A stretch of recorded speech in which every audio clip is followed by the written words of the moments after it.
Before we begin today's session, I apologise profusely for what is about to happen. Alright there, shaggers, and welcome to session 112, the Tides of Chaos. My name's Bran, I'm your DM of Doom, and right here you've got my body wee Sassenachs. You've got the Hail Leighton Yank, a lot of them. Look at their peeling wee facets. You've got here Ruthless Rogue, you've got here Big Gillis Styles, you've got your Charlie 18210, and you've got just wee Dan. Now, first off, I'd like to begin by saying it's a right good time to be alive, right, in this wee month of the year that we've got. See, this is why we can't do this. Because I was wondering, I was like, oh man, I thought we were I'm doing it for for a it. second. I was like committing. I was mentally getting ready. Yeah, but they'll be able to understand you. It's going to be like everybody talking in a vaguely different form of American, and then the big kid from Brave. I understood you perfectly. Bran, we can all understand you perfectly. I can guarantee you that. I can understand. I don't know all the words, perfectly. but Context. yeah. It's like you're saying something, but I just don't know what. He's trying to speak to me, I know it! He's speaking the language of the gods. What was I going to say? Yes, we are in a great month of the year. Happy Pride Month, everybody. Hell you. And on top of that, happy Men's Mental Health Awareness Month. Because the both of them can fucking exist at the same time, right? Is that really June? Do they pick June for that? Men can exist. I thought that was November. No, I think that's the It's- veterans one. It's Oh. every month, Ugh. to be honest. If you're a white man. Oh shucks! What you're saying? Us straight people don't get a month of our own? God, I want to kill myself. Never mind. I'm done. I can't do that. Hold on, I Nobody gotta clip call that. Terry up. The only time my accent comes out is if I'm talking to my mama. So What That's we're trying to say here is that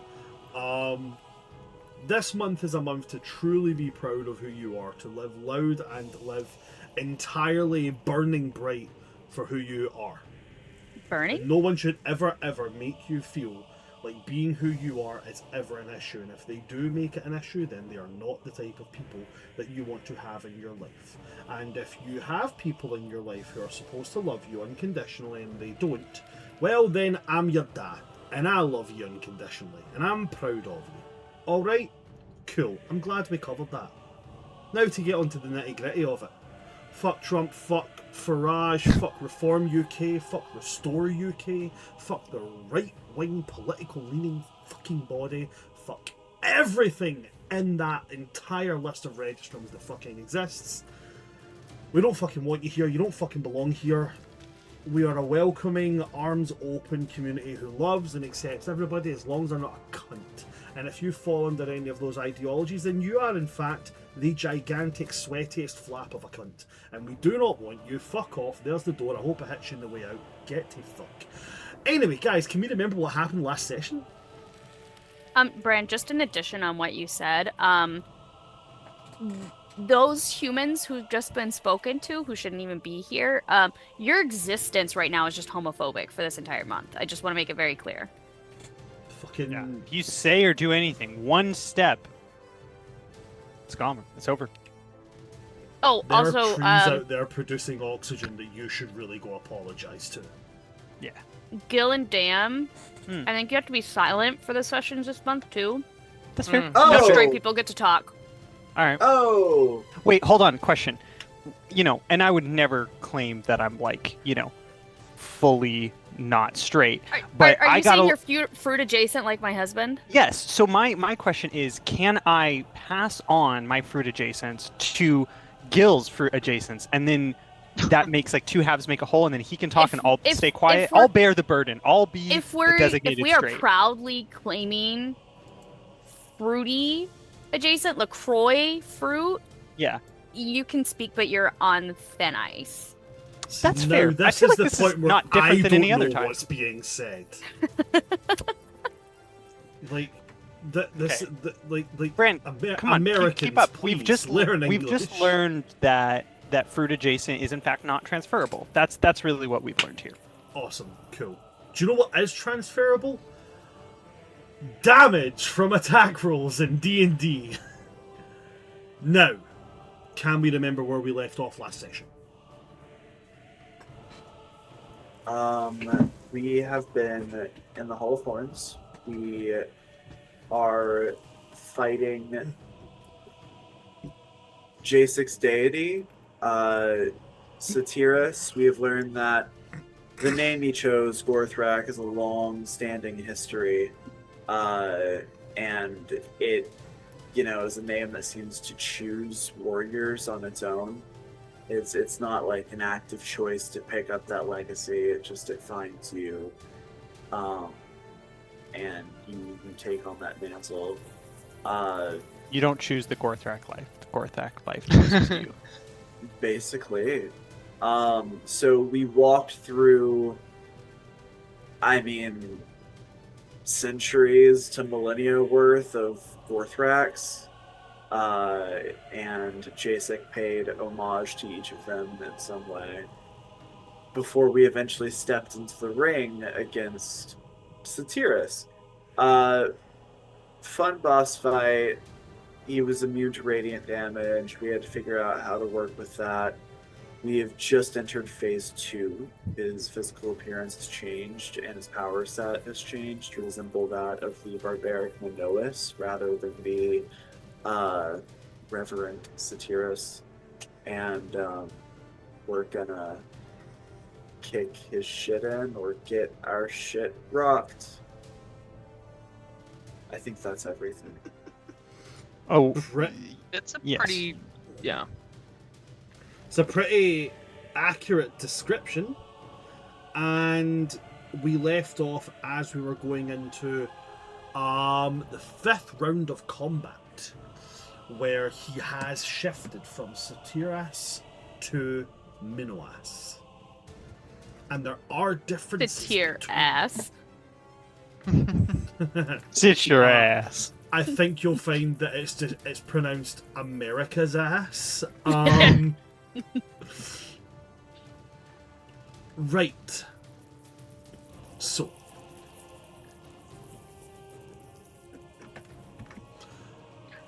As the light has faded away from Satyras' armor, he's going to take a hold of the front, that kind of breastplate he's wearing, and as he pulls at it, the leather straps over the shoulders and over the ribs all snap as he tears it from his chest.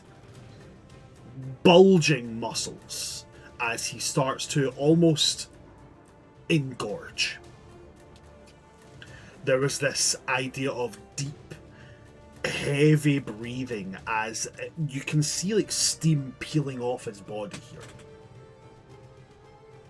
His musculature amps up. And when he opens his eyes and looks back towards you all,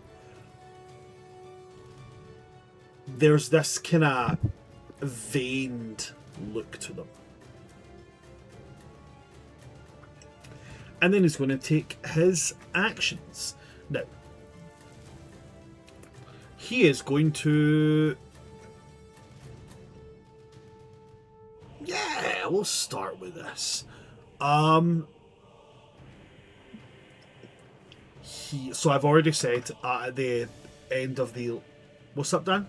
Oh, real quick. Before we go into actions, could you give us a quick recap of where people are in relation to each other? Because I don't remember that. Of course I can, absolutely. So, Satyras / Minoas is is 5 feet from the, if we were to take it like a compass face, he's 5 feet away from the northern border of the circle. In front of him, we have Jacyk. Behind Jacyk to 15 feet behind Jacyk to a slight southeast diagonal is Talus. Behind Jacyk to an almost direct 15 feet southwest diagonal is yourself, Leonid. And Silas, you are 10 feet away from 10 feet away from Minoas, directly on the left-hand side of Jacyk. Okay? I can give me just a wee second. I can give you a bit more of a show of that. Cool.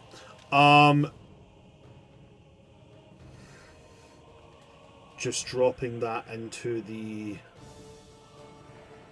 game images just now.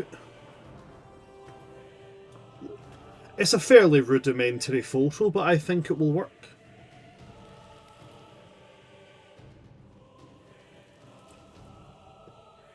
Once it actually drops. There we go.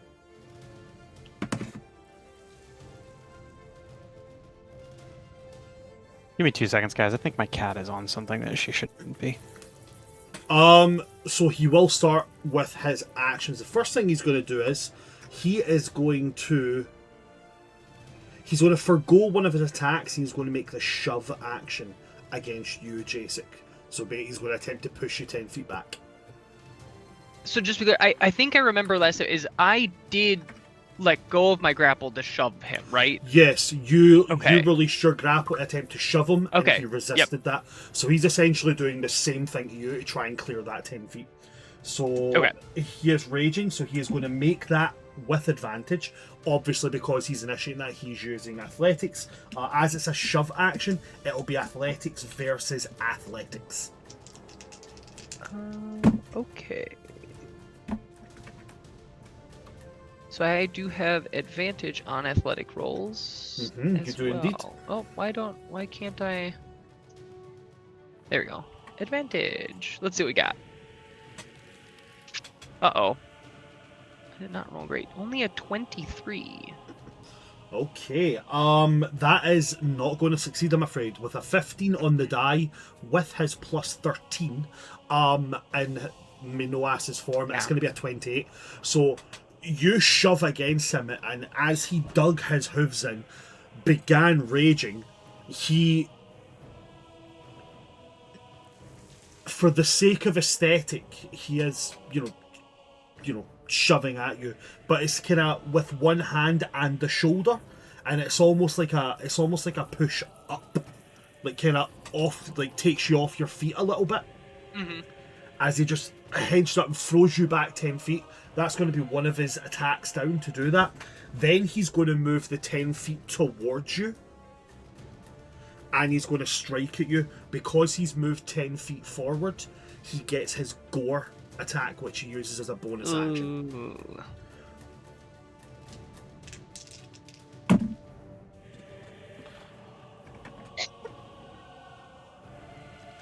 So with the gore attack,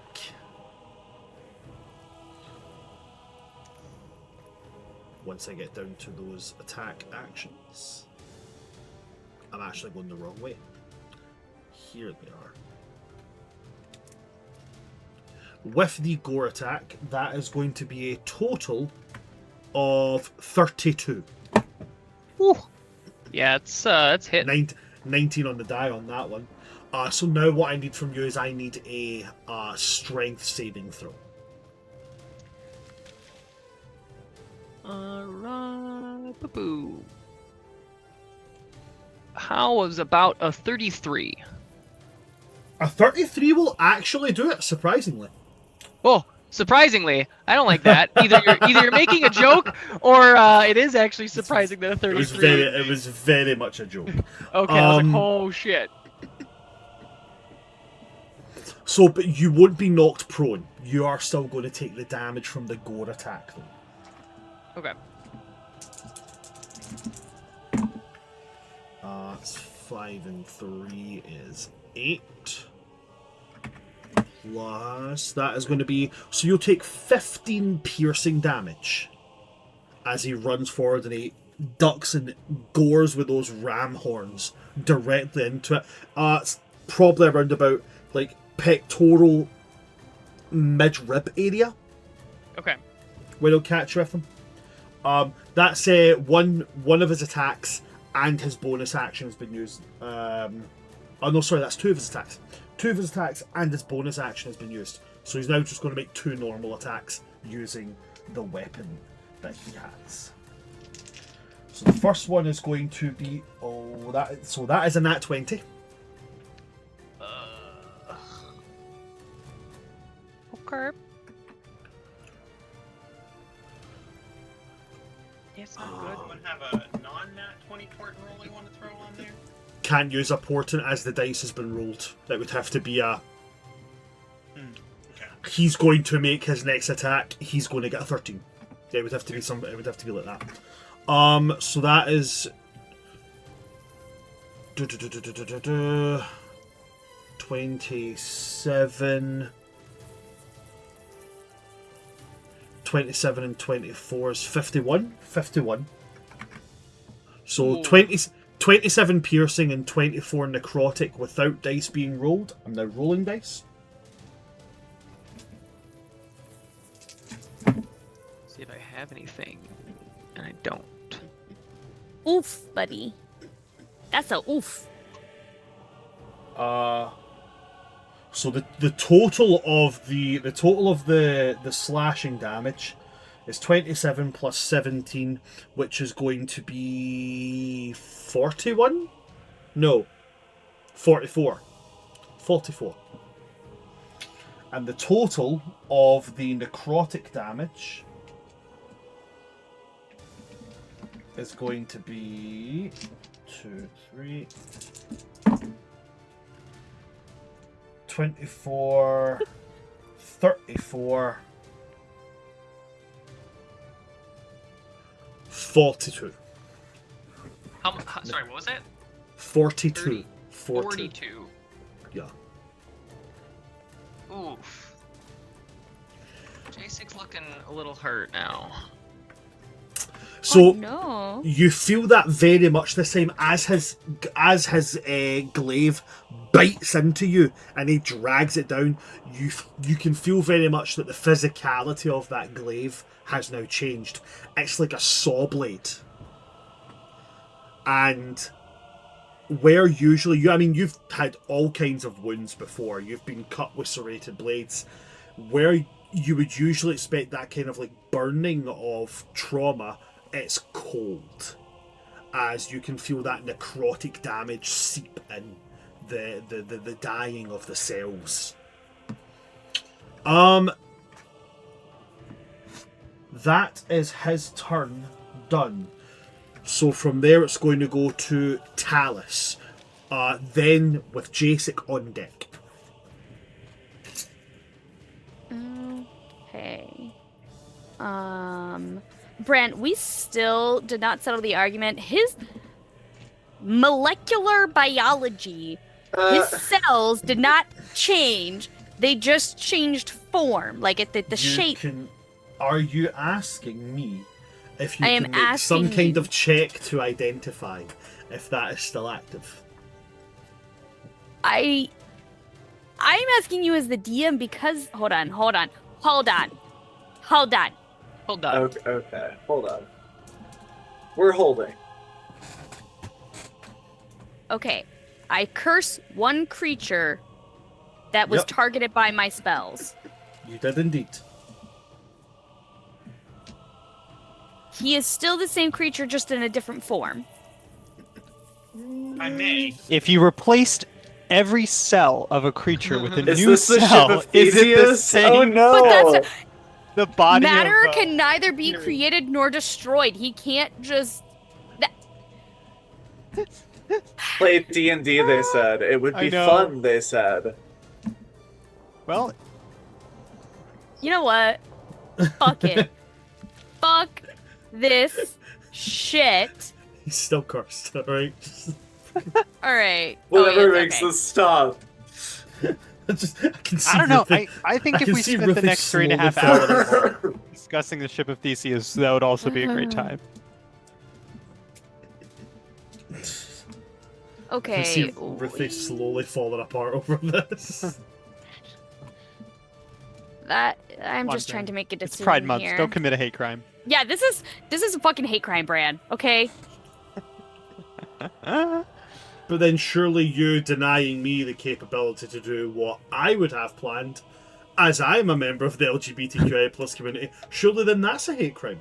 So I Yeah, think but what you're a now man. need Yeah. Oh. Because I was so gonna you say. kind of have like negative I'm points. a fucking what now? Oh. When last I checked, my pronouns were they, You them, motherfucker. Have male privilege by appearance. Eh? Now that vernacular is in fact more accurate. Yeah. Okay, I like so... how you guys are basically getting in an argument to decide who's more gay. I am the gayest. Okay. Let's see. Oh. What the fuck? What the hell happened, Charlie? Charlie's like, I can't deal with life, so I've chosen to become a turtle. Like, Honestly, Alright. and why is he the wisest out of all of us? Bran. This was just my reaction to Ruthie and Bram. That's fair. That's fair. fair.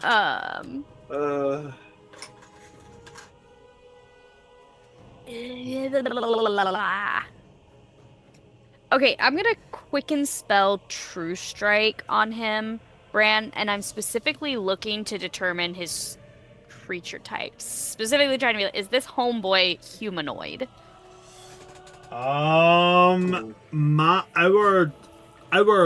fucky wucky version of True Strike doesn't give you that. It gives you vulnerability. It gives you vulnerabilities and immunities. Ooh.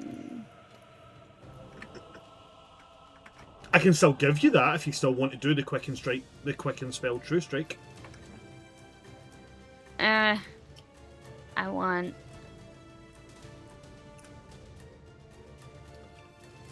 Okay. We are going to cast Agonize on him, and his roll is a 2. I'm using my portent. His roll is a 2. It's a Constitution saving throw. See, now that's a smart way to do it. That was smart.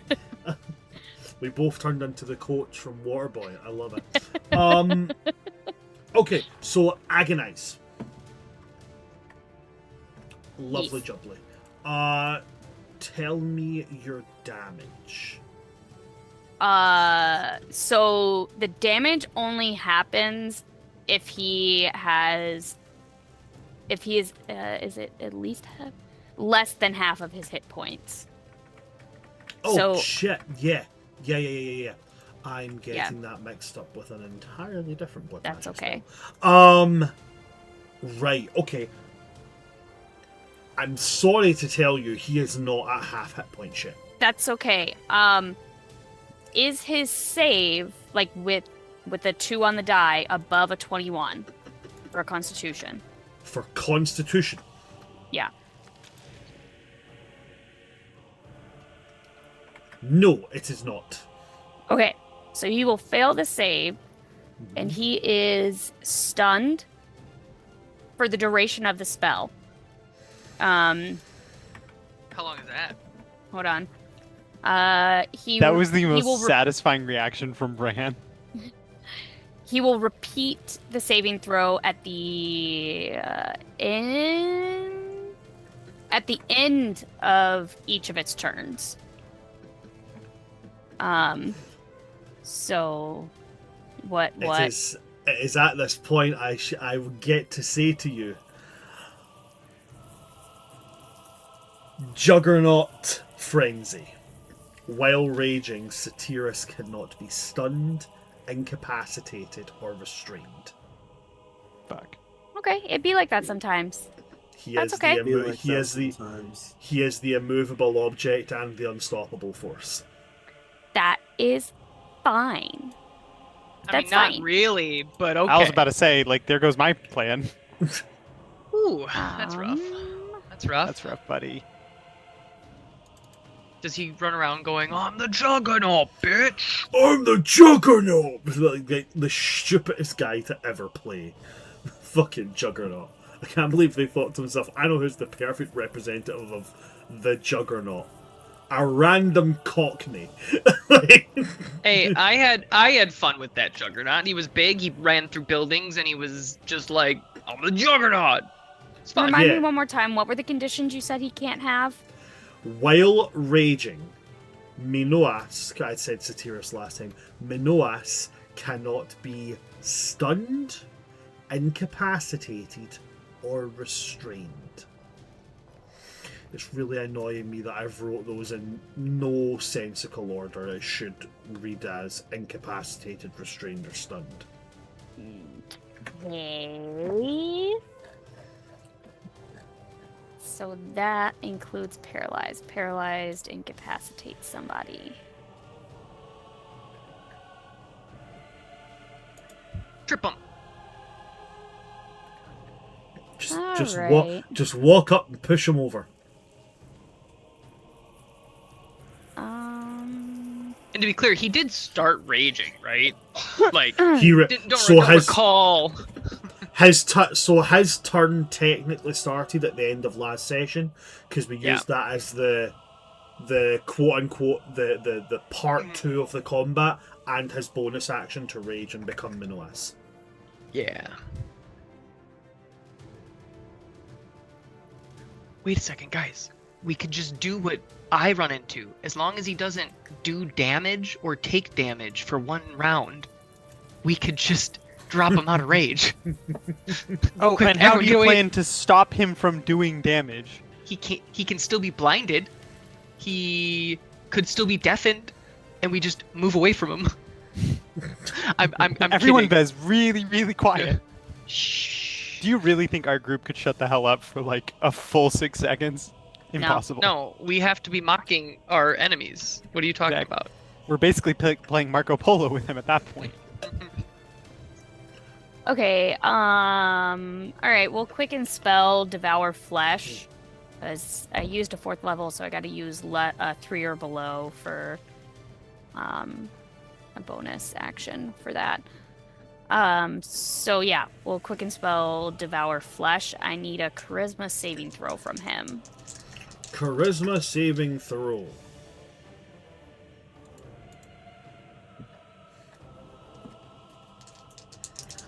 Okie dokie. That's the spell, yeah? Correct. Fantastic. That is going to be a... No, that's not correct. That is going to be a...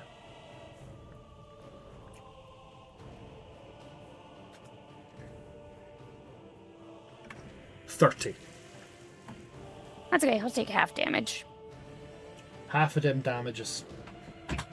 Alright, so he's gonna... Oh, damn. That would have been nice. Okay, for a 3rd level spell. So 37 goes down to 36, which becomes 19. So he will take 19 necrotic damage and... 18. Yeah, you're right. There we go. And I will gain 18 hit points. Is he immune to the frightened condition? At base, he is. At base, does that mean he currently is? Or when all forms of him, charmed and frightened, can't happen. Okay. At the moment, while he is raging, he cannot be stunned, incapacitated, or restrained. The extra ones. Okay. Yeah. I'm going to add one of my D12s. For that doesn't do much, but it'll be an additional 4 necrotic damage to him.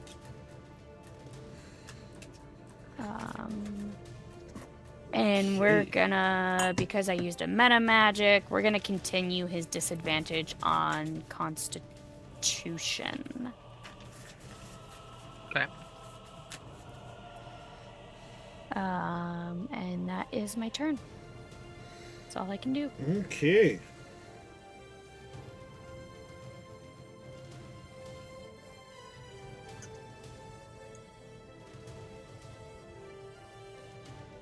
Okay, fantastic. Thank you very much, Talus. We then go to Jacyk with lair actions on deck. Oh boy. Just so I kind of got this idea that he pushed me back. So we're now about like 15, 10-ish from the... Because he was about 5 feet from the edge, we're about 15 feet He was from about the 5 edge. feet away, he pushed you 10 Yeah. feet, and then he moved up that 10 feet. So he's now 15 away, you're 20 away. Yep. but he didn't move up like sideways. It's still like he's between me and the edge of the ring, right? He didn't Yes. like move around. But I just wanted to make sure that I'm not gonna try and mess things up. All right, we are going to start with just trying to beat the shit out of him, because oof, he hurts. Seeing that he is raging, Jacyk is going to kind of not like match the ferocity, but knowing that in order to be able to take off or take and shrug off the blows, Jacyk is also going to rage. But it's not as much of that like blind berserk. It's more of that like driven focus of like, this is for glory, this is for guts, this is for the end game. So he is determined more than rage, but it's still rage. And then we're gonna attack. So let's do first attack. Oh, I don't have advantage. We're not flanking him, right, Charlie? So that you came up and hit him with your staff or your no. Charlie's 10 feet. He's still Silas no, is more... 10 feet away. What was that? I not anymore. I don't think. No. Because okay. He's moved forward. He's moved forward 10 feet. Charlie does have reach though. Oh, wait, you. 10. I don't. No. I'm gonna have. I thought. Oh, you don't use your glaive anymore, do you? Well, I left it in Voltog's body. That's right. I don't Yeah. have it. That's what I was thinking of. All right. That's fine. I'm gonna go for it. Got this. Hey, that's a 30 to hit. 30 will hit, funnily enough.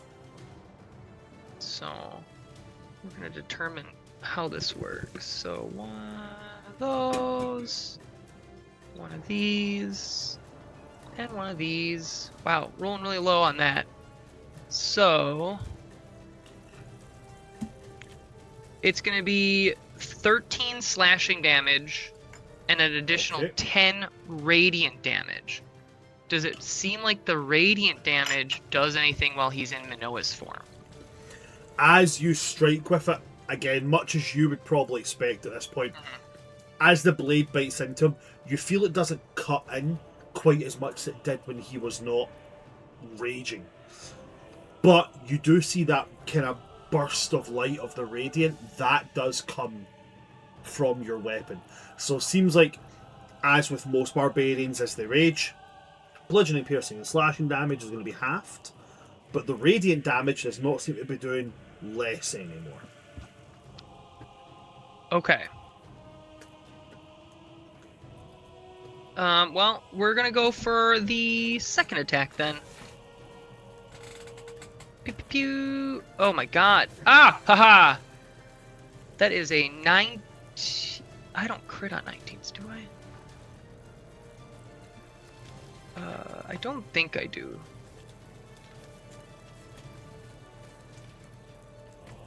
Sorry, I just need to make sure that I'm not missing anything. No, I don't. Alright, so that's a... Oh, it went away. 31! Haha. That'll hit. Second set of damage is... come on. Move die. Sorry, there's a die right on top of the number. I can't see the damn. There we go. So it's 16 slashing. And then it'll be 8, 9, 10, 11, 12. 12 radiant, obviously reduced.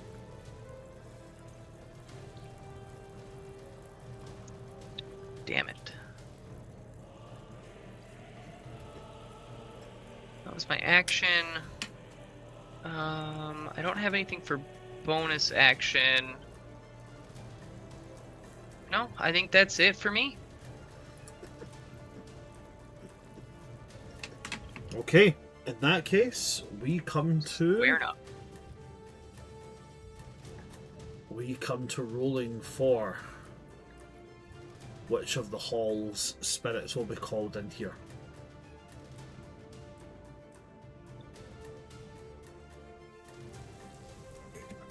So that is a D8 I need.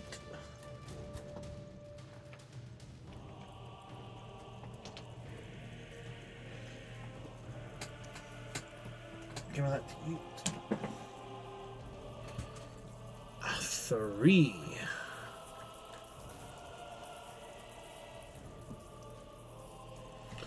Okay.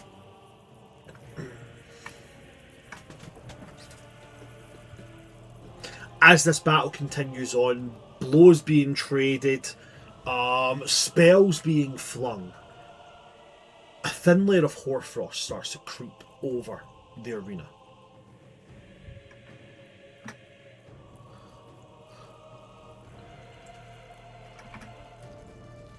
And then glaciers just start to spike up out of the ground just around at random intervals. So I need everybody to make me a dexterity saving throw. If we're flying, do we still need If to you're make the dex flying, save? you do not have to make it. Let's go. Hey, hey! 1, congratulations on the net 20, but 2, those are beautiful dice. Thank you. That's a 5. What is your paladin bonus? It's a +5 if you're within 10 feet of me. Did you say I was 10 feet away? Brandon? You are Or was just I- within. You're just within 10 feet in diagonal. Talus, you would also get the +5 on this thing. This It's is not the gonna help. That's gonna highest make that- it 10. I got a 25, and Silas has never rolled higher on a dex save this entire campaign. I got a 28. 25, 28, Talus. 10. 10. Okay, Oh. so Love you. Talus will take the full, the rest of you guys will take half. Oof. It'd be like that sometimes. That's what you get for asking too many questions. 0 regrets. Now, technically, this hoarfrost is going to be so cold as to actually burn her, Bran. So she's resistant to fire damage. That's 17 special fire damage. Special fire. Special fire. So wait, so how much damage are we taking? So Talus has taken 17. 3 and 17. 3 is 6, 6 and 2 is 8, 8 and 9 is 17, yeah. So you'll take 17. And it is cold damage you'll take here. Jacyk and Silas, you guys are going to take 8. Okay. That 8 isn't much, but I am at crit You're at critical low health? condition. Yeah. Oh, jeez. Yeah.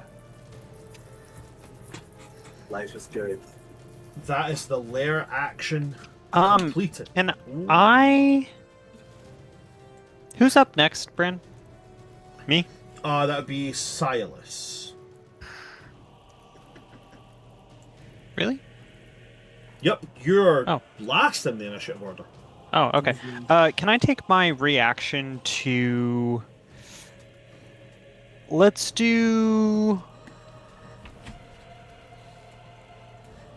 What do I have here?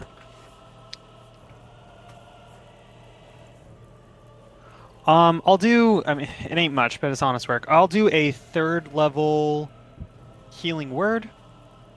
Or, sorry, not healing word. 3rd level cure wounds.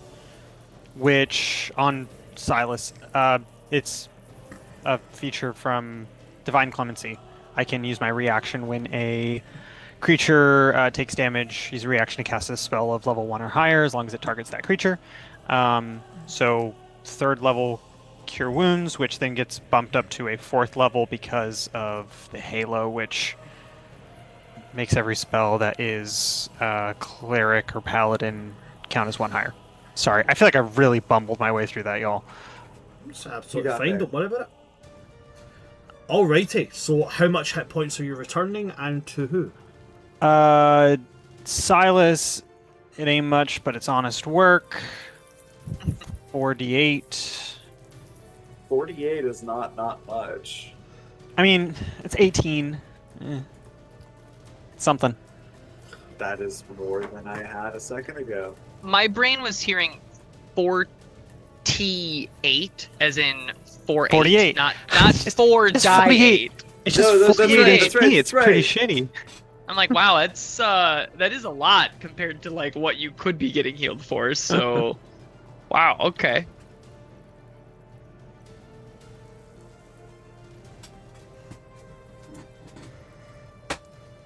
Cool. Awesome. Alright, so that comes down to my turn next, yeah? After that, it does indeed go to. Yep, Silas, you're up with Fernus on deck. Okay. Go Were we able puppy. to confirm Hold up. whether the radiant resistance persisted or not? Like the radiant It- immunity? Didn't, I believe. No, he did He- not he resist, is- he didn't resist the radiant damage. Okay, he's taking it again. Yes. That's awesome.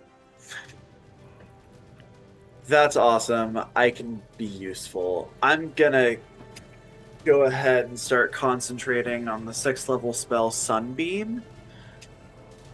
I will use the flight speed of my starry form to swivel around. I'm going to maintain about a 20-foot, 30-foot distance, 30-foot distance from Minoas. And I'm gonna go ahead and throw out this beam of 5 foot wide, 60 foot long light. So he'll need to make a Constitution saving throw. I don't know if he's still disadvantaged to that or not. Jacyk has foresight, right? I thought I did, right? You did. do. Okay, I should have been rolling with more advantage. Sorry, I- it's super no. random. I just was remembering that. It's a good thing to know. With the rolls made,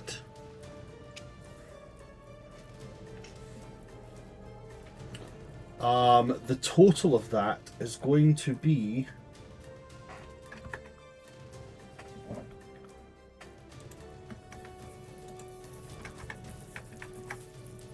Sorry, remind me what the throw was there. Sorry, my brain. It's a brain just went Constitution blank saving there. throw. Con save, You're yeah, good. that was a disadvantage. She gets advantage because it's a spell, so it's just a flat roll, which is 10 plus his con. Which is like plus 16. I think it's plus 14. Mm. So a tentative 24. Yeah, 24. I was joking. I didn't. Okay. That's okay. It's still gonna be half damage here. He does absolutely save though. 30 radiant damage becomes 15, and he doesn't become blinded. He takes 15 damage.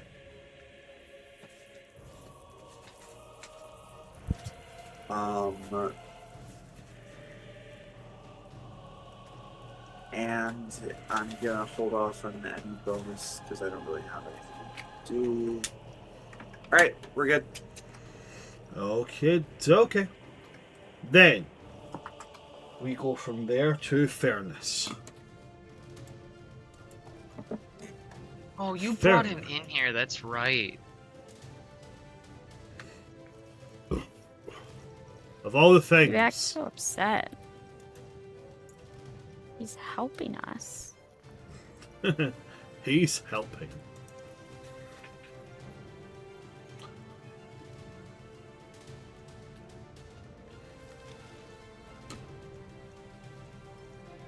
All right.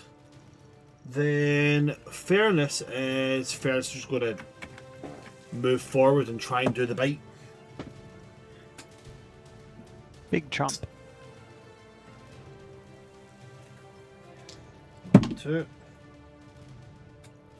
Two 17s on the die for a total of 23, which will hit him. And then the third head. What's that? That's a 3, that won't hit. So 2 hits.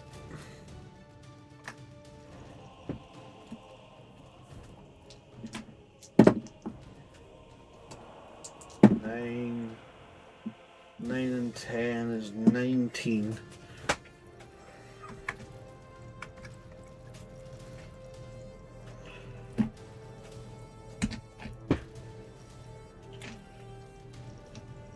So 19 plus that. Okay, so Fernus is going to leap. The center head will miss completely, but the other two will latch on to the upper arms and just lock down. The champion lets out this horrific roar and raises a fist to get the dog the dog off of him. But however, that is Fernus' turn, and it is going to go to Leonid at the end of that. Okay. I'm going to cast Leonid's Glamorous Companion and get that shit going, because we're going to need some heals, and that'll be good to have. Question, does Leonid's Glamorous Companion... It does mirror whatever I look like, right? It looks like you if you were made out of solid light. Okay. Imagine if a Green Lantern came along with a ring and just made you. You would look like that. Okay, sure. So yeah, I'm guessing can it fly as well if I can fly? Now that that's not a magic item.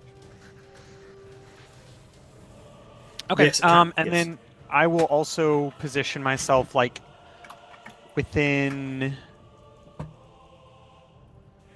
5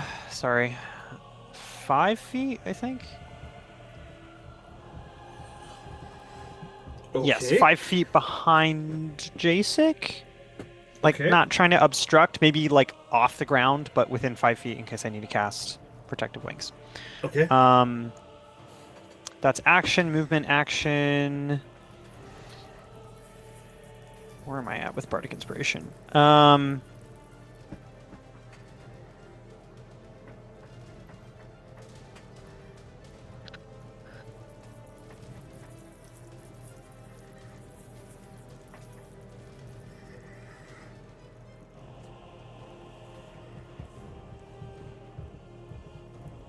Okay, and I will also Bardically Inspire Jacyk. Okay, Jacyk, you have What is Bardic Inspiration. What is the amount for that? 1d12. Ooh. Also, I have a new bonus. If you use it on an attack roll, it deals extra radiant damage equal to the number rolled. Or if you use it on an ability check or saving throw, you regain HP equal to the number rolled. Okay. Hot damn. Thank you. Yeah. Wait. No, I can't Bardically Inspire with my Glamorous Companion. That's just spells, right? Mm-hmm. Okay. Yeah, that'll be it. Okay. Then with that, we go back to the top of the initiative order. Well, isn't it technically the bottom of the initiative order? Because isn't it Minuus at the bottom? So, Minuus is the Minuus, Satyras, whatever way you want to call them, is the top of the initiative order. Oh, gotcha. So, it's going to go him. What he's going to do is, yeah, I think he's just going to use all 4 of his attacks. Sorry, did you say 4? Yup. That's fun. One at you, Jacyk. One at... Wait, how many feet up are you laying it? I'm not I would probably try and be as I guess 5, however far in the air I would need to be. I'm sorry, let me try that again. As high in the air as I can be while still remaining within 5 feet of Jacyk, but preferably that 5 feet is vertical space, not, or kind of diagonally, back and up. Yeah, I don't know if that answers your question. I'm sorry. No, it does. It does. It does.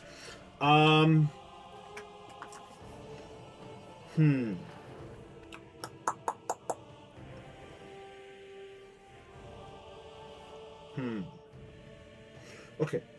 So, first things first. He's gonna attempt to escape.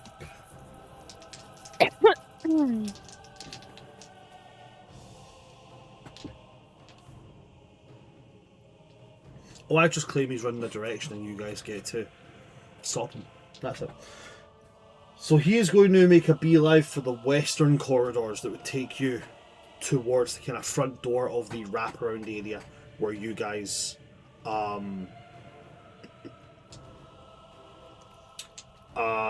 no, sorry. Get myself all mixed up here.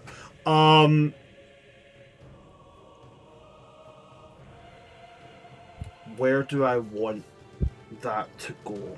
Where do I want that to go? Yeah. Yeah, sorry, I'm talking to myself while I'm planning out this attack here. Everybody, quick, distracted. Talk about things Bran loves. Bran, I saw an unspecified animal outside my house today. I'd really love your expertise to help me identify it. Unspecified could be octopus, therefore no thank you. Right, okay, I've got it. I know what I'm doing. First things first, I keep forgetting to do this. I need to roll the d6 to see. That is a 5. Does get it back. Awesome. Oh, no. Good to know. So now he's going to make the first of his attacks. First one is going to be against you, Jacyk. Mm-hmm. That is going to be a 27.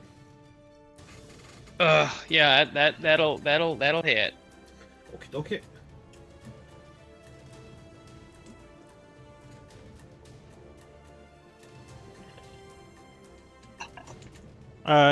Doesn't he have disadvantage because Jacyk has Foresight gives disadvantage, yes. Not just advantage.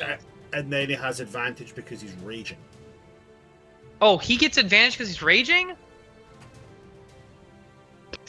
Unstoppable force, immovable object. That's kind of a bummer. He's the champion. So in that case that would hold on. I will need to re-roll that because I rolled 2 dice. So that will be taken into consideration with a single dice roll. Okay, decisively better. Oh well, sorry, better on your part. Jacyk, that is a 20, dirty 20. A dirty 20 to hit? Yes. So that would be a meets it, beats it. I can use my glorious defense, and I think I am. Okay. Reason my action, I increase my AC by 5 for this attack, which will make him miss. If he misses, I get to, as part of the reaction, make a counterattack against him. By all means, go ahead. I rolled 2 4s! Nothing. For a total It's of? a whiff of total of 16. 16 doesn't cut it, I'm afraid. Yeah, I knew that was missing, yeah. So he brings down this glaive and you match it with yours, bringing it down and going for a rebuttal attack of your own. But he just brings his hand and with the flat of the hand smacks away the blade of your weapon. Which what he's going to spin the glaive around.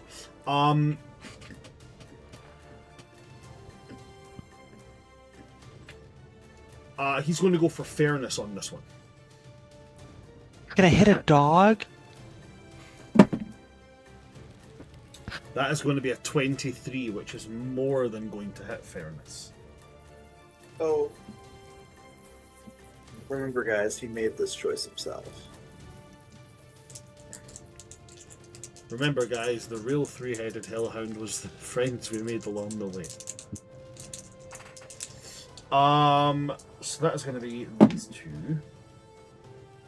That is 10 plus 7 is 17 slashing. And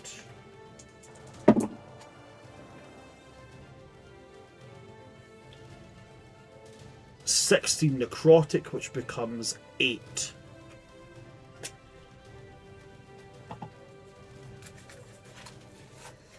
So 17 and 8 becomes a grand total of 25. Hey, Bran, am I remembering correctly that if we get reduced to 0 HP by necrotic damage, that it's Jover? Yes, so at that point you don't make death saving throws, you are dead. But it specifically must be the necrotic damage that takes you below 0. So if you get hit, so his weapon obviously does necrotic damage. If it's the slashing damage of his weapon that takes you to 0, then you make death saving throws as normal. How do you know which part? Yeah, goes which kit first applies or second? first? So standard weapon damage always comes first. So any other form of elemental or whatever damage follows. Unless the weapon specifically states its standard weapon damage is another like how sunblades are always radiant damage. Mm-hmm. So if I had like 15 HP and he dealt 30 slashing, 10 radiant, You I go would- unconscious and you start making death saving Right. throws. but if I he had Go 30, ahead. 30 necrotic, so Mhm. the necrotic is the one that brings me to 0, then The it's necrotic Jover. brings you to 0, so that means that you would be dead. Okay. Okay, it very specifically must be the necrotic damage that does it. Gotcha. Okay. Cool. Thank you for clarifying. No, not at all. Talus, this next attack is going to be against you. He's still nope. He's not able. No, he will get that. Oh, it has to happen at some point. Talus, double nat ones. 14. Oh, No, that does Nope. not hit. 14 doesn't hit you. Okay.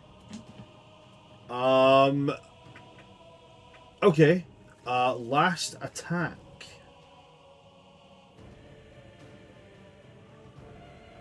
Attacked Jacyk, attacked Fernus, attacked Talus. None of that worked.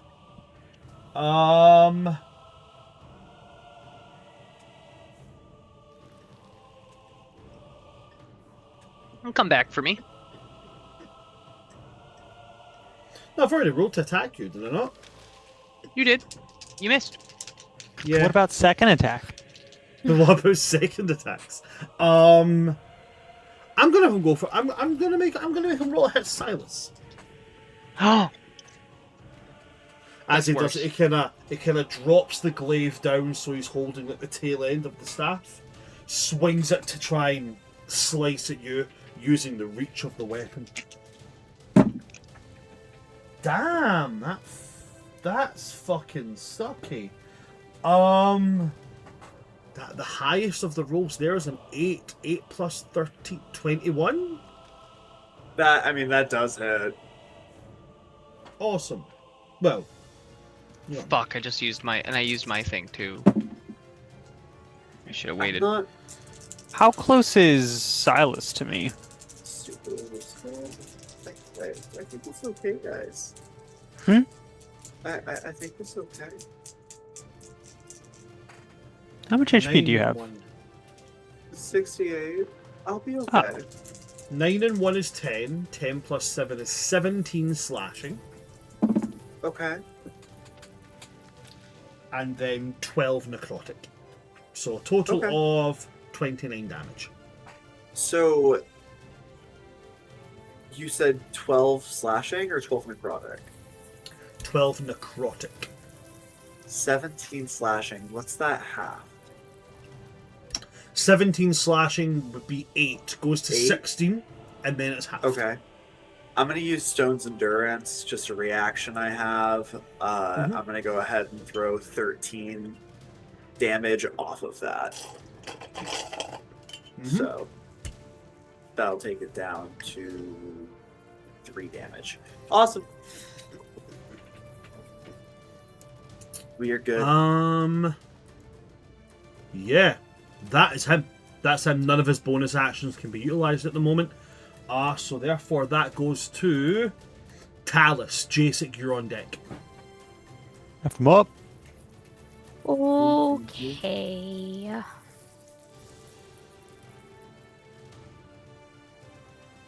Hmm.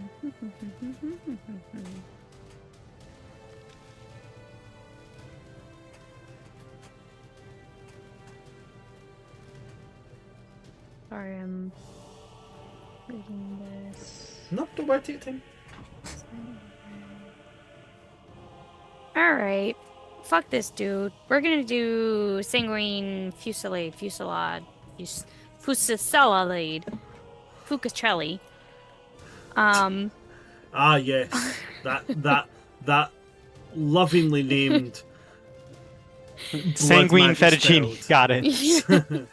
Sanguine spaghetti Alfredo. Yeah, that one.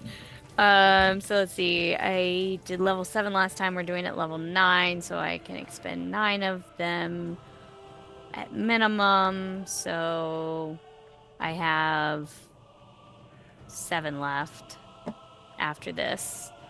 Okay, so we got that. Sorry, I'm just reading it again one more time to make sure I got this right.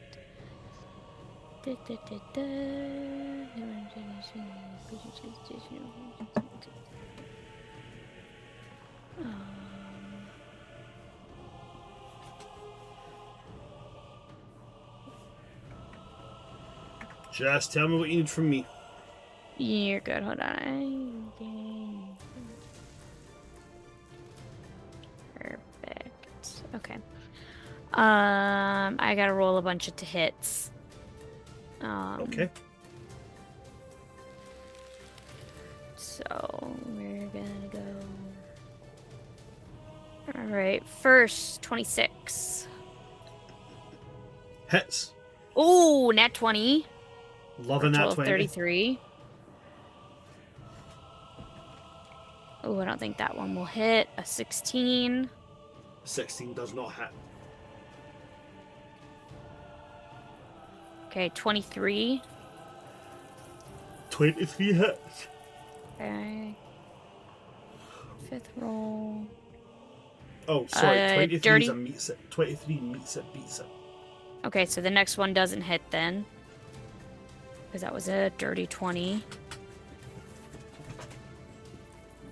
And the 19 for a total of 32.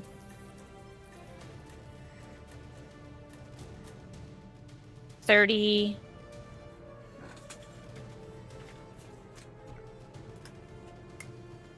$27. And last one is 30. Hey. 7 out of 9, not bad. Not bad at all. Okay. And let's see. Okay. Do.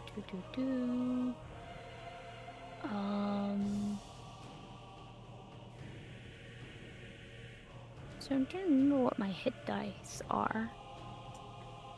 Your hit die as a wizard should be d6s. Yes, okay, sorry. And take a key, I'm so sure.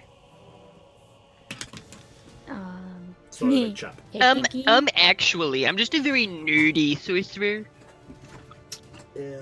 I get my powers from like severe study and genetic experimentation. Okay,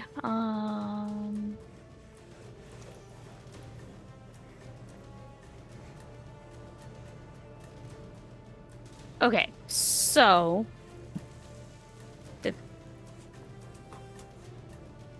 the first initial damage is 28 piercing, and then he will take an additional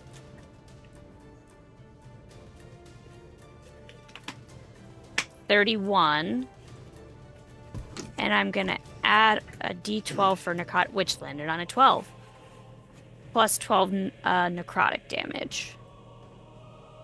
So that was a total of 59 piercing and 12 necrotic.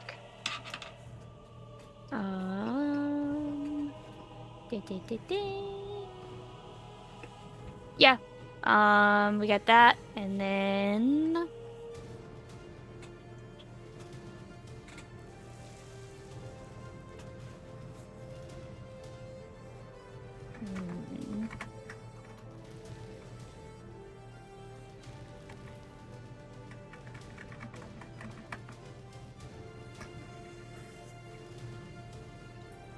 we will. No, that's gonna hurt other people.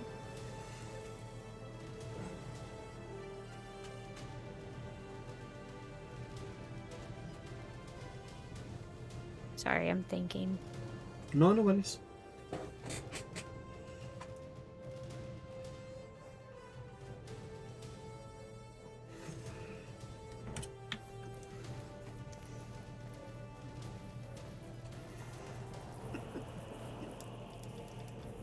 I'm gonna quicken spell Crimson Lash. It doesn't do anything to him. Oh wait, no, it's a bonus action. I can't quicken spell anyway. I'm out of sorcery points. So I'm gonna use my bonus action and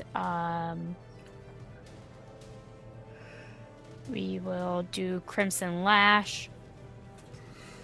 Expending a hit point die, taking me down to a total of 6. I now have a coagulated blood piece from my hand that counts as a simple weapon. Damage is necrotic, and each time a creature takes damage from the weapon, its hit point maximum decreases equal to the amount taken.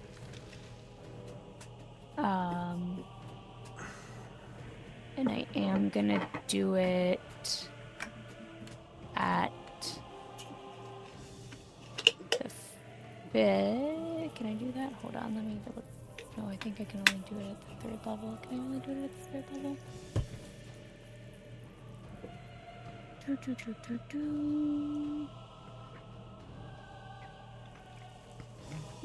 Third level. Okay, so it will be at the 3rd level.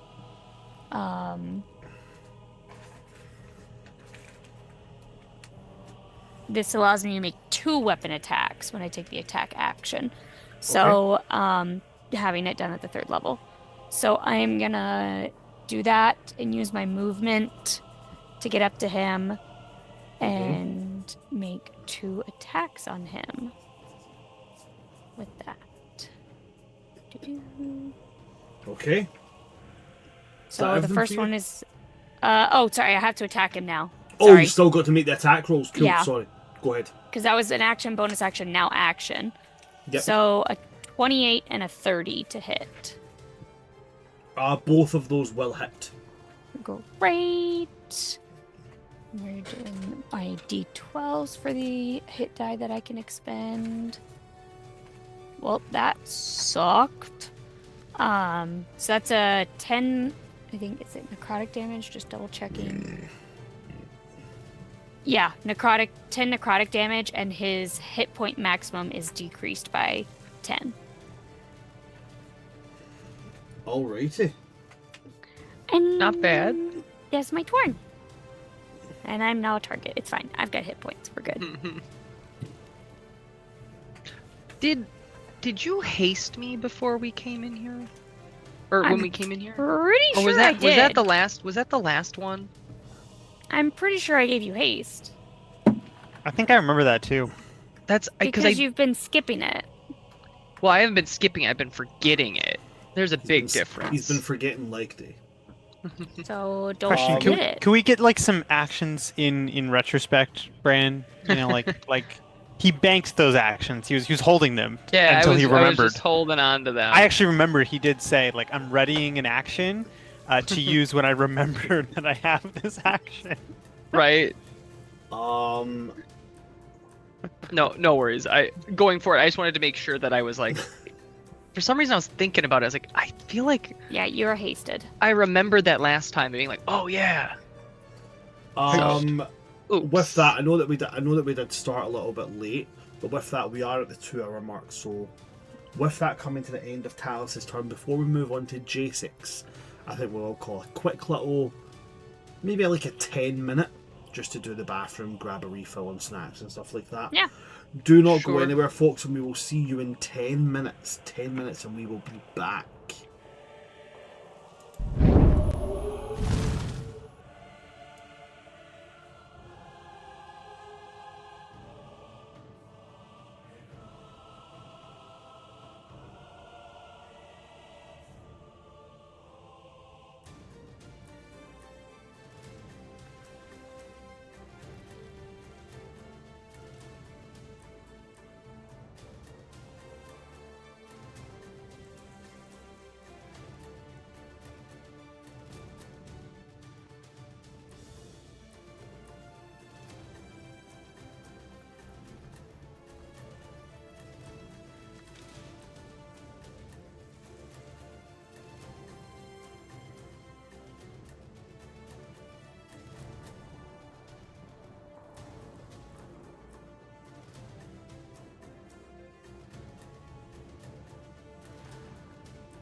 Alrighty, guys, we are back.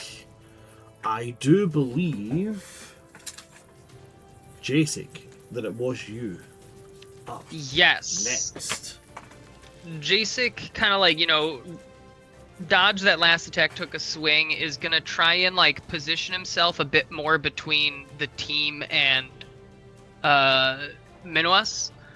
Okay. Whether I'm stepping a little bit to the side or anything. But while he's doing that, I'm gonna start making my attacks with that, trying to get in. Where am I? Oh, here we go. We're gonna roll all the attacks, I think. So I get 3 of them. Mm-hmm. First one with job advantage. I know, right? Oof. Does a 19 hit? 19 doesn't, I'm afraid. Yeah. If you want to pop your Oh, what I have to? Can I roll? Yeah, you're right. Can I roll the d12 to add to that? I know I always ask, oh, does that hit? But okay. Bardic Inspiration. God damn it! It's a 2. Does a 21 hit? No, his AC is 23, isn't it? AC is 23. Damn. God damn it! Pay for All right, effort. second attack is a nat 20. Woo!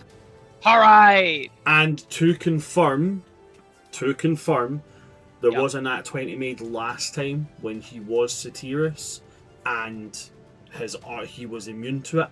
That is not the case here. So this nat 20 crit will go through. Yes. Nice. Okay. So, I'm gonna. I would normally click the button, but it's gonna want to do the crit roll. So it's gonna be 1 die 10, So that's 10 already.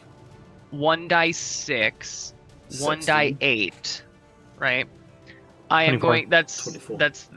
that's the natural one. Part of that's radiant, so I don't know if he gets the resistance to it. No, nothing like that. Okay. But I am going to divine smite using Sorry to interrupt you there, Jacyk.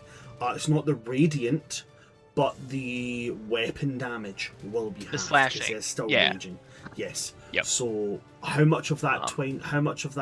It's going to be the D10. So what I'll do is it's going to be a D10 plus hold on. So let's just 10 plus 11, so 21 slashing damage of the crit. Okay. Is so that becomes, and then I'll that becomes 10. Okay, awesome, fantastic.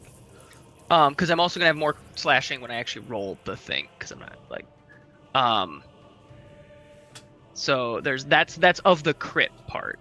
Where I say spells, I'm gonna use a 4th level spell to divine smite, which means I get 5 die 8 to that. So let's do this. 1, 2, 3, 4, 5. So my final dice pool is going to be 1 die 10, 6 die 8, 1 die 6, and then I get I don't get the other 2 at it.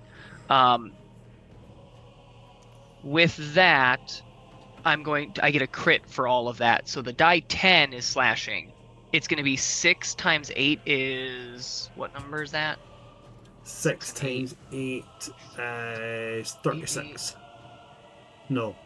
8. Yeah, it should be 6 times 6 is 36. No, 40. 54. 6 times 6 is 36. 42. 48. 48. 48 plus an additional 6 because it's a die 6. So then that is 9, 10, 11, 12. 54. 50. So 54 radiant from the crit. Okay. 10 from the slashing crit. Now I'm gonna roll it all. Go for it. It rolled it. I rolled an 8 on the slashing. So it's gonna be 8 plus 11 is 19. So it'll be 9 slashing. And then I gotta subtract 4 from this. 9 slashing. and 28 more radiant damage. Did that? I probably should have just like rolled that all together and just subtracted. But that's point. Is it so? Jacyk goes to like swing with the glaive and it like misses, and then using that like miss, he kind of like does the cool like where he swings it and then pulls it back to like stab behind him.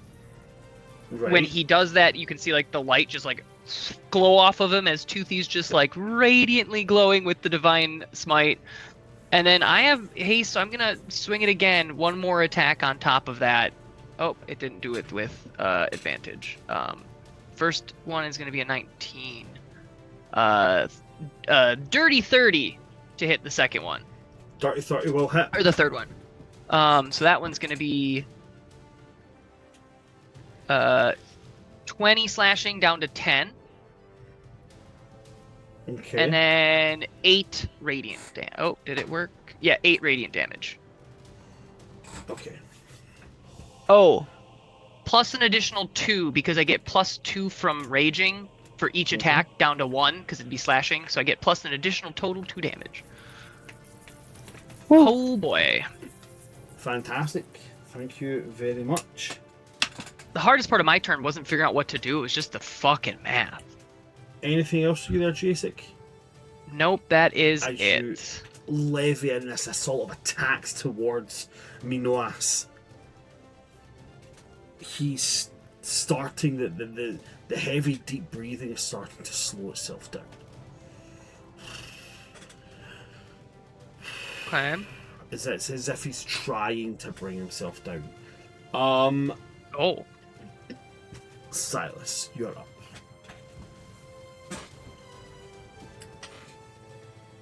Oh, you're muted. Yeah, kind of realized as soon as I started there. Okay, so I still have my Sunbeam active. I made the concentration saving throw for that, so I think what I'm going to do here is reactivate that. I'll also swap my bonus action over to my starry form of the archer as opposed to the dragon. And I'm just going to levy these two little attacks. So I'm going to start with that bonus action, Starry Bolt. So I don't... Physical dice. How is a 25 to hit them? That should Against one of just the kind of... It's an attack roll, right, AC? Yeah. And this attack roll is being made towards, just to make sure I heard you correctly there, any kind of, what, like henchman that you're saying? What? No, sorry. I've completely misunderstood entirely. You're aiming, just to confirm, you're aiming this attack roll at Minoas, yeah? Yes. I don't know why. Are there it's as if other targets? No, there isn't. That's why I was getting Bran, confused. are these henchmen in the room with us? Do you see I them? know. Okay, some reason- I was like, I've been following, right? For some reason, I thought you said you were targeting somebody else, and I was like, No, I'm sorry. Charlie, does Charlie think there's other enemies here? Like, that's why I was getting confused. I was like, I'm actually seeing through, and I know what's about to happen. Don't manifest that. oh Don't no, say I saw that. through my plans. No, I'm sorry. I am targeting Minoas with this Starry Bolt specifically. I rolled a 25 to hit. A 25 will hit him. Amazing. The damage he will take from that Okay. is 16 radiant damage. Okay, now he's going to transfer that onto secret henchman number 1. Excellent.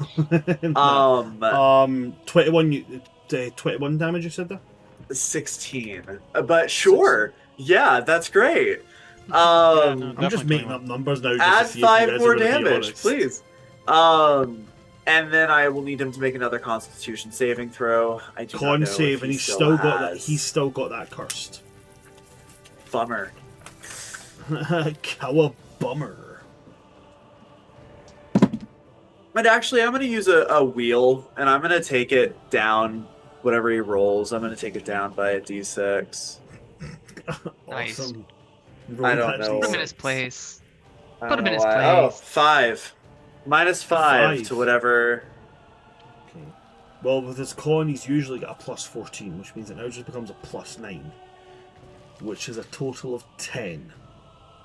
Guys, Hey, As this they is a roll down huge that development for us. Guys, this is a huge development for us. Yo, Does big star crit- energy. Do crit fails do Crit max? fails operate the same way as critical hits. You guys, Silas is gonna do huge numbers. Hold on. Big boy Hold on. time. Hold on. Big money, big money. Hold on. Did he fail his concept? Is he also blinded, by the way? Blinded by the light? Hold on. Hold on. Let me get We're there. holding! We're holding! You can't jump ahead of Hold. me. Hold! Okay. So Let him he is cook. going to take a grand total of 79 radiant damage, and he is now blinded by this spell. Okay, everyone, run away from him Um, and let his rage run out. Shh, you can't yell. You have to be quiet. You have to be quiet. 79, you said there, yeah? Yes, 79 radiant damage. And it doesn't actually say how long this blinded condition lasts, which is strange. Permanently. They're just Permanently. Permanently They're blind. They're just blind, permanently you know? blind. Oh, it's blinded until your next turn. I Oh, can't. there it read. is. I can't read. I don't know Um, my fruits. I don't know my Ran. fruits. Dexterity checks and dexterity saving throws need sight. No, they don't. Last time I checked, he wasn't Toph Beifong. Oh, sorry, do you have the stat block in front of you that you can see if he has blind fighting or not? Ruthie. We can still make dexterity saving throws if we don't see something coming. Shh. Fair. Have you never heard of, like, extrasensory location? That doesn't look like you've heard of. Maybe you should He's think not a about bat. That's not a bat. echo. That's echolocation. He is. Wait, he's got echolocation. We all have to scream at him and just His echo it. eyes are not functional at the moment. He's been flashbanged.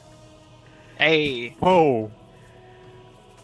Can't believe you banged him, Charlie. Good lord. Wow. That's my Charlie, job. I think you took the first joke flash too far. and you banged him. The naked Dude. man works Damn, What is it? Daniel. 30% of the time, all the time. I thought it was 2/3.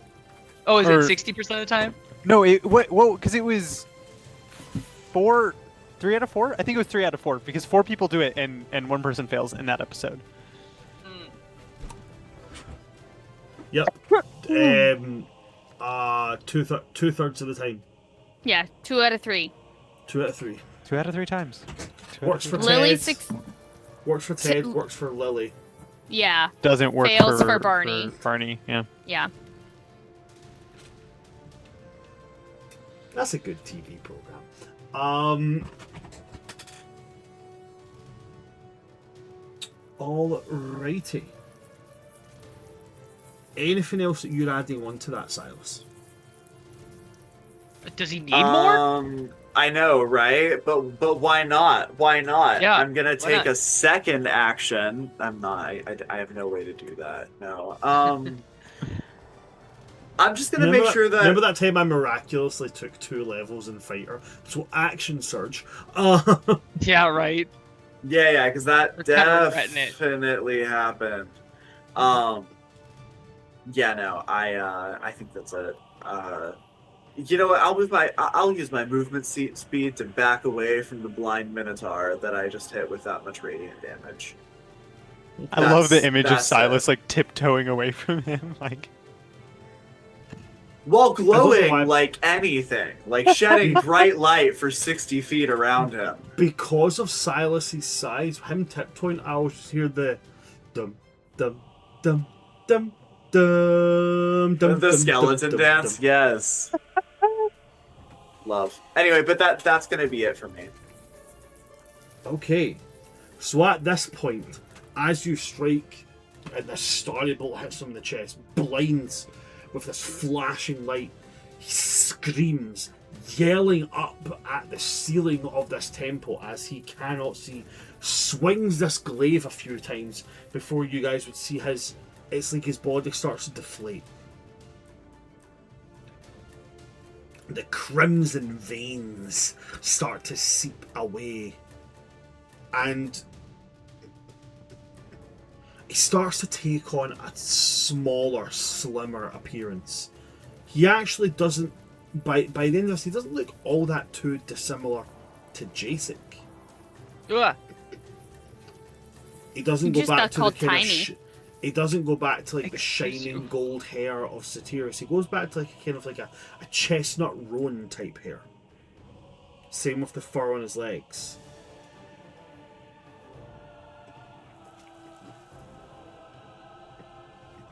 Once this all kind of calms down, he bends down to pick up the weapon that's on the ground. He bends up to pick up this glaive, and as he picks up, the blades on either end of the glaive fall off.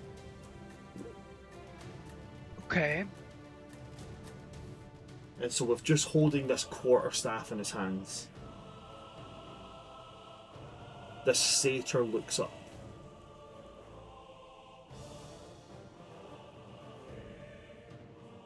You've defeated just and brutal glory. And then he puts the staff on the ground.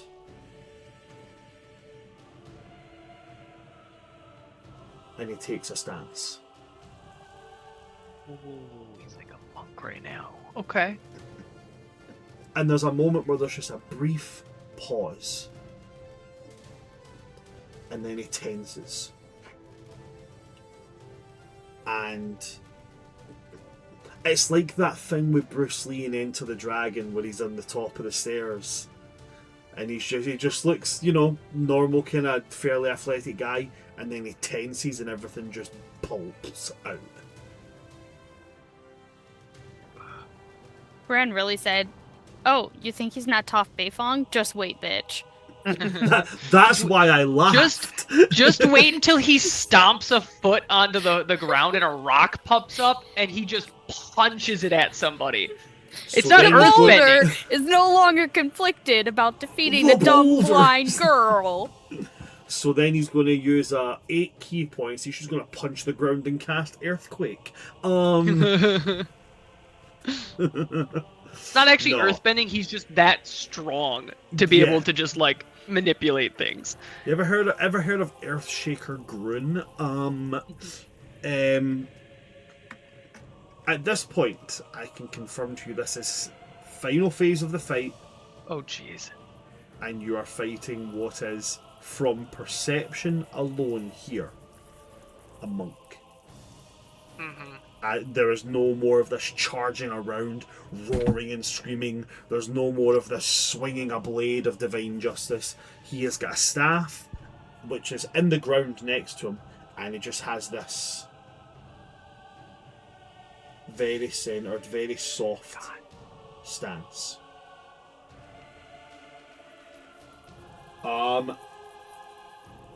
At this point, it goes to Fernus. After you, Silas. Unless, is there anything else that you're doing with the rest of your action? Or have you used everything that you can? I think that's it. Fantastic. Then in that case, it goes to Fernus. So Fernus is going to bark, bark, woof, woof.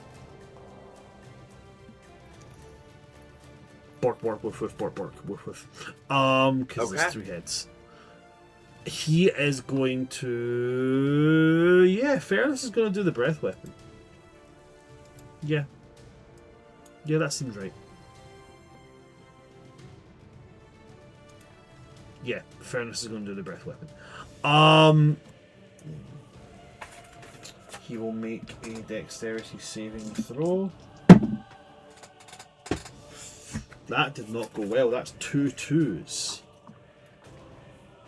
So that is going to be a failure, which means that Fernus is going to deal some lovely burny, roasty damage.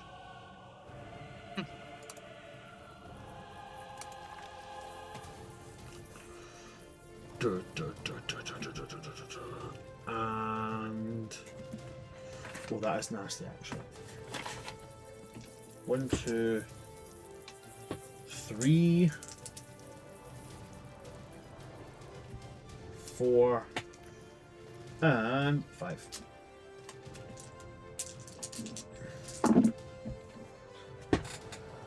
Six Whoa, and 2 is 8. 8 plus 14 is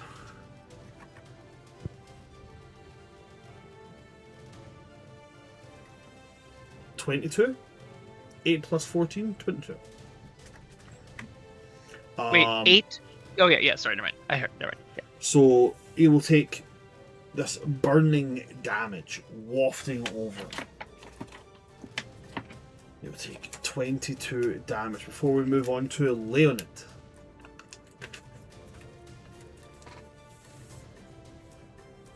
Oh, I'm sorry. I thought that was like before we move on to Leonid, and then you were going to say something. My bad.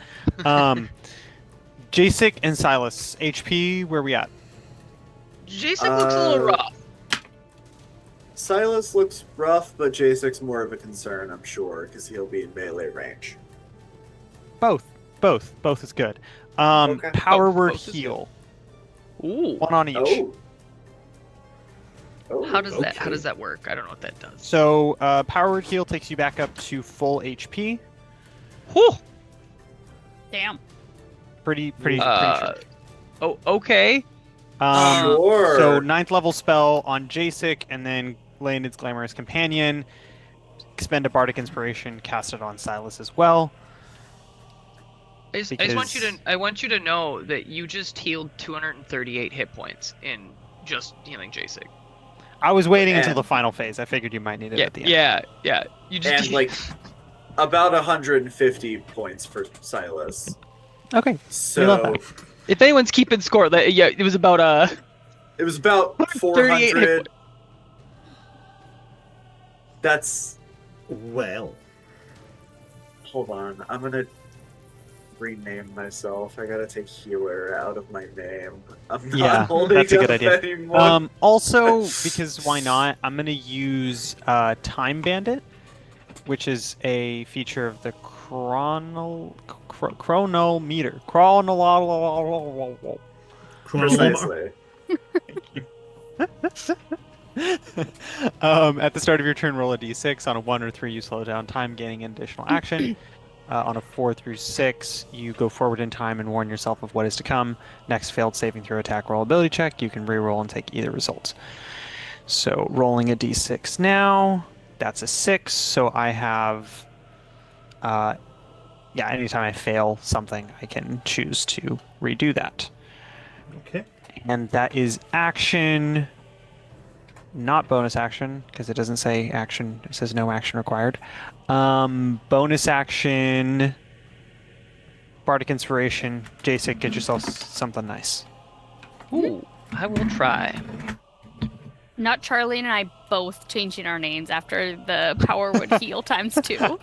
I no, like neither of us can hold this title anymore. Mhm. Yep. And that'll be the end of my turn. Alrighty. Then we go back to the top of initiative order with Satyras on deck, or is it Minoas, or is it some other name at this point? We don't quite know. So,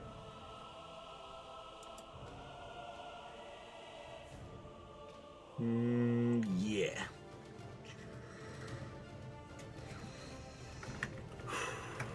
This satyr takes a breath.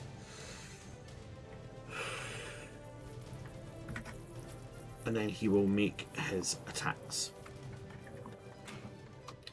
Silas, going to come for you.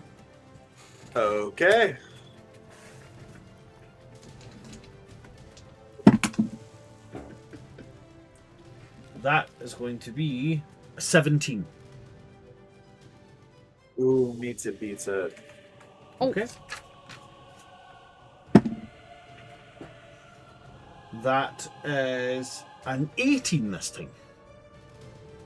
Which, still gonna do it. And then he Damn will. it. Then what he's going to do is he's going to bonus action. What the fuck was that? Bonus action. He is going to aim another strike at you, but he specifically is aiming at your throat. As you go and get dealt with that stunning strike.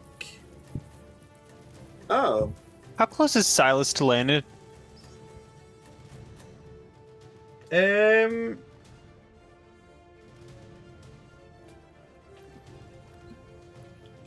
5, 10, 15, Never mind. 20 You already had. feet. That's fine. Give me just a minute just to get you the... Where is it?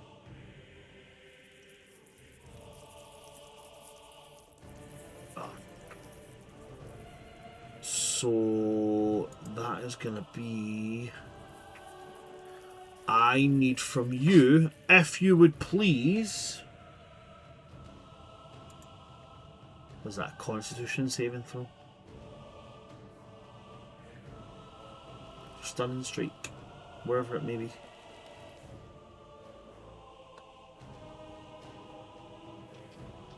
Where's stunning streak? Sorry, it sounds like it doesn't have it. Oh, that's so Oh. unfortunate. Well, Yep. I guess this exactly isn't gonna work out.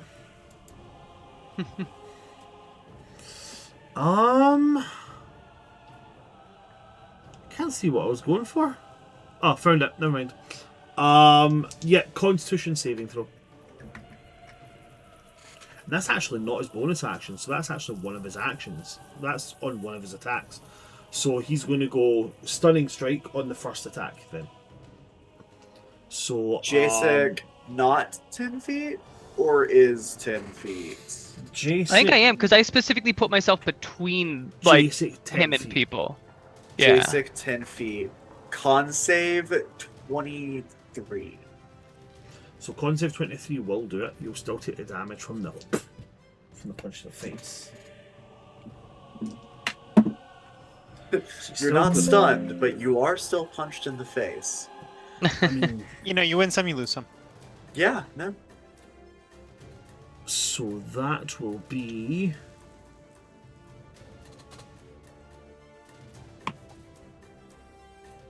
$19, which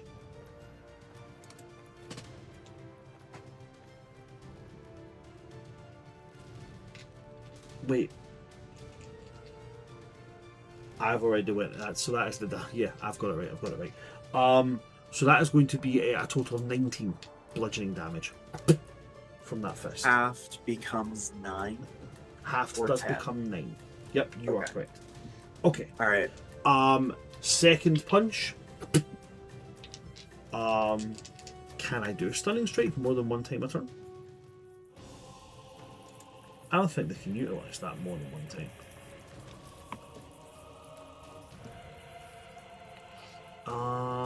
I don't. I think that they. Not to like sign up for my own punishment, but I'm pretty sure they can. They just can't re-stun a they stun target. So then he will aim to punch you again. I will roll another. That's a Con 7. save. That's a 17 on the die, so that's a total of 30. Will hit 18 this time on the con save, but On the I con might save. take a reaction to try to help myself out. Do your thing. On the con save, yes, that will be absolutely. Let me. Oh, will it? I wasted a reaction. Okay, so then if you've already used the reaction, then never mind. Yeah, it's a 24 on the con save, but you know, yeah. Does he still see blinded, or when he changed, he's no longer blinded? No, I he's still think that blinded. he's So he literally is blinded. He's just he has sight beyond vision now. He has blind fighting. That Yeah. But he only has blind fighting when he's in his monk stance. Yeah. anyway, ready for damage. Yes, that will be is 13.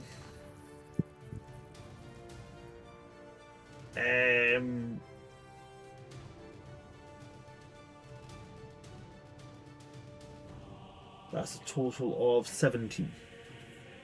On Okay. the second one. Which halves down to 8. Yep. Cool. Awesome. Bonus action twice. Bonus action. Flurry blows. Attacks twice more. Okay. That's a nat 1, so the first one's not going to hit. Second one's a nat 20. Okay. Oh fuck. So that is. I'm at full health. I don't. Yeah, but still, it's You're not about to be. a nat 20. What's so cool about this is that in starry form at this level, I take half damage from bludgeoning / piercing. All of this is coming at me half as hard. That is good. The big thing is that monks hit a lot, not hit hard once. Sure. So that is going to be 22 damage on that critical. Perfect. Which I can half down to 11, or was that Yep. half for me? Okay. No, that's 11. You can have that down. And that is his turn done. Which now brings us on to Talus. Cool. No doubt, no doubt, no doubt, no doubt. Okay, that's what I wanted to do. Okay. Okay. So, I'm gonna use my bonus action, and I'm going to vital sacrifice blood boon. I'm gonna give myself 1d6 of necrotic damage. So that is 3. And I'm gonna choose the last option. When I cause a creature to make a strength, dexterity, or constitution saving throw, I roll a d4 and reduce their save by the amount rolled. He does.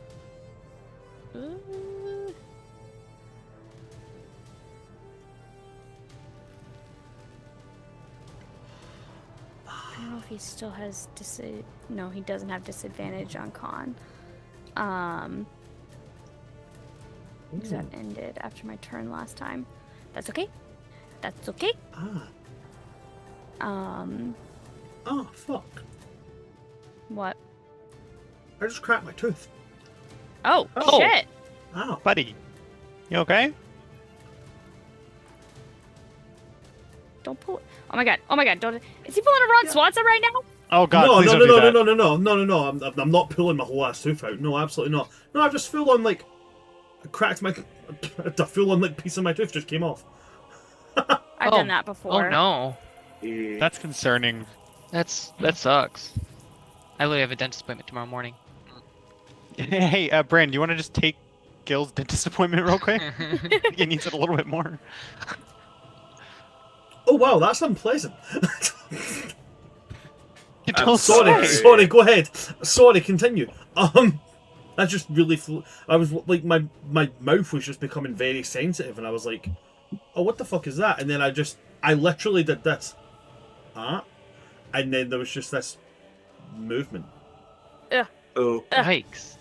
I've done that. I didn't even notice until I was eating and my mouth felt weird after I had chewed and swallowed. And I was like, half my tooth is gone. I just swallowed half my tooth. What the fuck? Yeah, try to get a dentist appointment tomorrow morning. Yeah. Oh, I'm gonna have to. Ow. Sorry, continue. No, don't apologize. Tooth pain is no joke. Do not. Well, we're going to make 2 attacks. He's still blinded, so we have just advantage on attack rolls, right? You guys have advantage on attack rolls against him, yep. Perfect. The only he doesn't have disadvantage on attack rolls against you. Sweet. So the first one's a 23. 23 will hit. And the other one's a 24. Well, I mean, if the 23 hits, the 24 is going to do it as well. No. So that is going to be 17 necrotic damage for him. Okay. Let me just double check. That and that does decrease his maximum hit point by 7. What did I say? 17? Mm-hmm. Yeah. So he's now down maximum 27 from the beginning. Okay. Now, if someone wants to help me make sure he fails this, I'm going to take a d4 off of it. I'm going to cast Blood to Flame on him. I fear. Oh, it's okay. If not, it's all good. But I'm going to use Blood to Flame. I need Hold a on, I'm gonna do Constitution something. saving throw.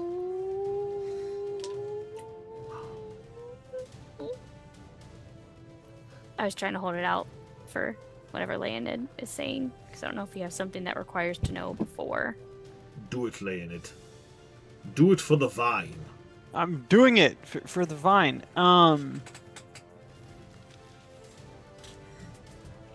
Okay, so if I'm reading this correctly, silvery barbs, yeah, it's when they succeed. So if he succeeds, then I can cast it. Mm-hmm. Okay. Well, yeah, so I need a Constitution saving throw from him, and he will take 3 off of his roll. I just rolled my d4 for that. Okay, and what type of saving throw is that? Is it Constitution? Constitution.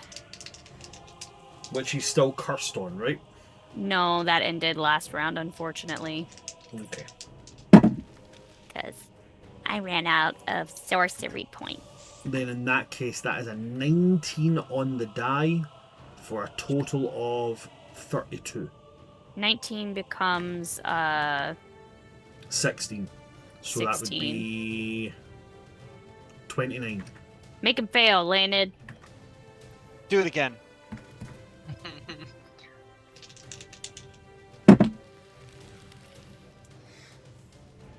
28. Yeah, that was minus the 3. That including the -3, so that's an 18. It's fine. He'll take Wow. half damage. Totally glad I used my reaction on that. Just kidding. I'm so sorry. You can give somebody advantage on something now, Lind. Advantage free. Who wants it? I already have what I thought. You have foresight. Well, you have. You don't foresight. need it. Oh, You yeah. don't count. You're opted out. I'll take it. Okay. It does also work on ability checks, so or saving throws as well. So yeah. Congratulations, Silas. You're the proud owner of 1 advantage. Let me think of how to use it. Okay, so he's going to take 11 necrotic and 15 fire damage. Let me just make sure I'm Okay. reading this right.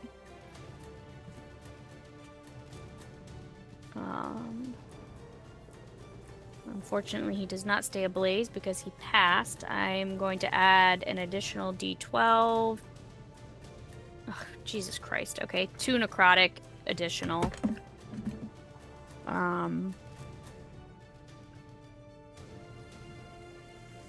And that's both my actions and my bonus action, so I can't do anything else. So At the end of your turn, Talus, he's going to use a legendary action as you strike out at him with this, and you see his body recoil from taking this damage, and you hear him kind of like,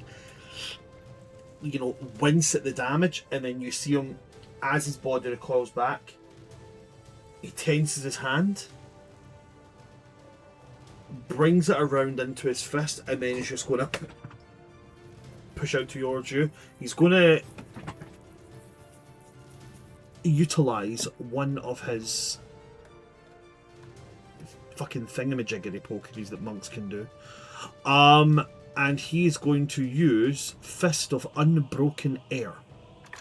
I need you to make a strength saving throw. Oh, yeah, okay. Fuck is Fist of Unbroken Air? He can create a blast of compressed air that strikes like a mighty fist. He can spend 2 key points and choose a creature within 30 feet of him. They have to make a strength saving throw. On a failed save, they will take 3d10 bludgeoning damage, plus an extra d10 for each additional key point that he spends. But he's only allowed to spend the 2 at this point. And it can push the creature up to 20 feet and knock it prone. Okay. With Jacyks plus 5, that's a 19. A 19. Yeah.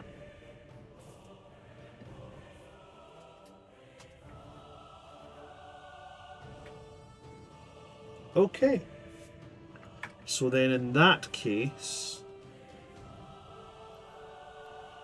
you will take half the damage, and you're not pushed or knocked prone. Okay. But you'll still you will take half the damage, so that's going to be 3d10 as you get hit with airbending. While you are rolling the damage, will you also make a dexterity saving throw for him, please? Shall indeed. So half of that is going to be 9. You will take 9 bludgeoning damage. And that was a dexterity saving throw you said there, yeah? Yes, please. Dexterity.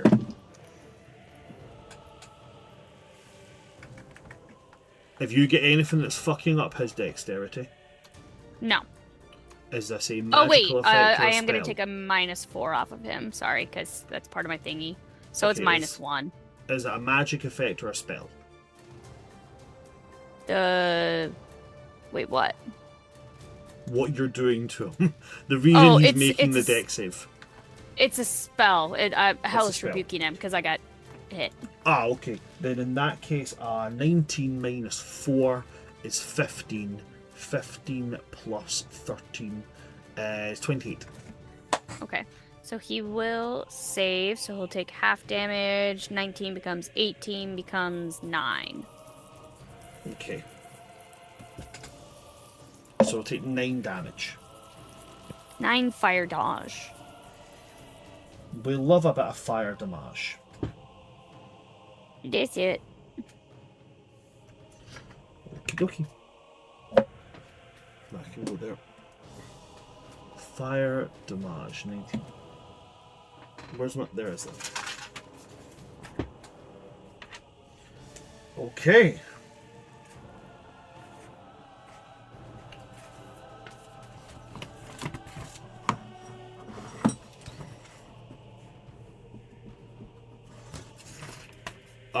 Is that everything for you, Talus?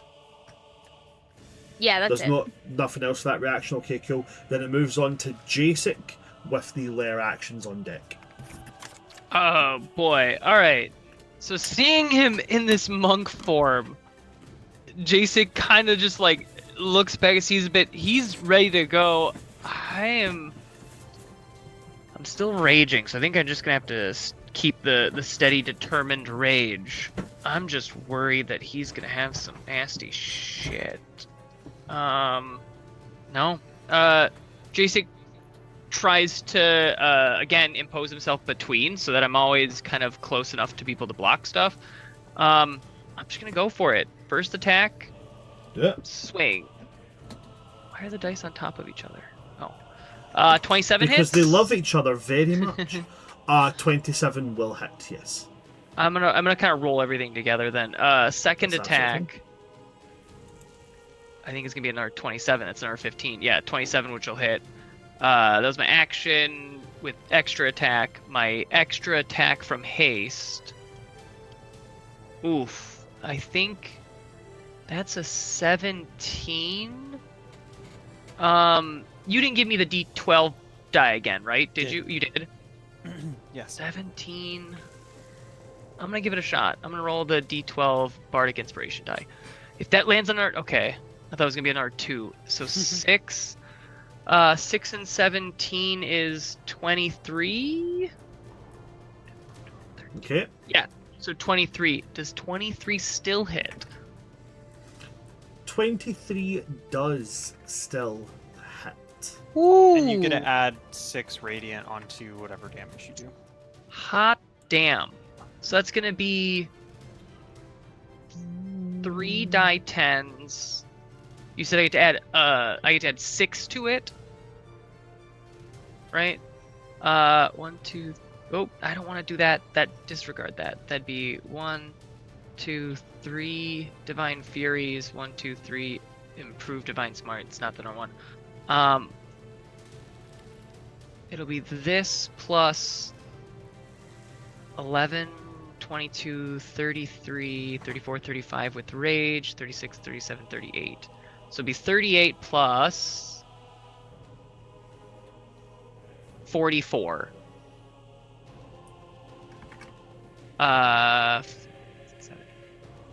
84? No, I didn't do that right. What did I say it was? 37? 37 plus 44? So, yeah. 81. 4, 5, 6, 7. 81. So it'll be 81 damage. There's no delineation between radiant versus slashing. Nope. Correct? Okay, then yeah, 81 amongst the 3 as Jacyk kind of like comes in and is able to like do 3 quick stabs with Toothy, kind of like faking one way but then cutting back the other way. And then the last one just kind of doing a nasty gash across it. Okay. I didn't crit him. I didn't reduce him to 0. Bonus action. Oh. I can use a bonus action to get a level 3 spot. I don't need that back. I don't have anything else I can do. That's it. Okay. That's the turn. At Player the actions. end of your turn, he will use a legendary action again. He's going to do the exact same thing. But this time he's going to target Leonid. So as you're stabbing and slashing at him with this, he's putting his arms in the way. Stops him from getting to his body, but he's still getting cut with them. And at one of them, as you jab and move it away, he slides his arm up and over the top of it. And again, shoots his fist forward. Leonid, can you make me a strength saving throw, please? Oh, good lord, strength. I do get the +5 from Jacyk, correct? Mm-hmm. Yes. Oh gosh, I think I'm making it at base because I have the curse going.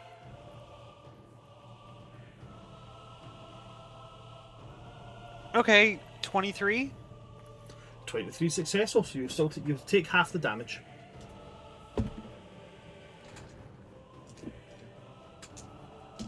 At one point I'm going to be a dick and I'm going to drop this portent roll on somebody.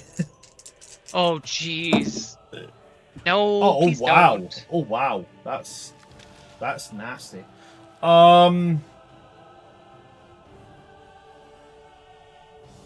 12 bludgeoning damage, Leonid, but you're not moved and you're not knocked prone. Okay. Okay. After that it goes to lair action. Let's roll and see what happens.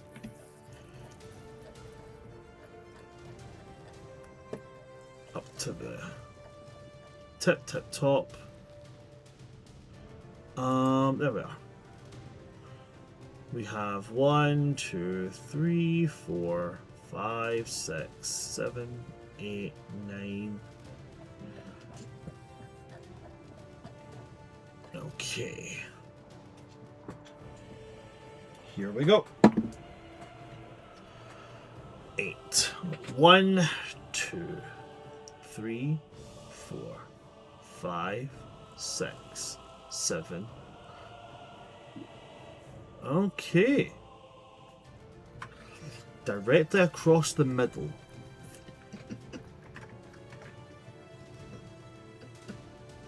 There is a kind of pulsing sound. Very dull, like a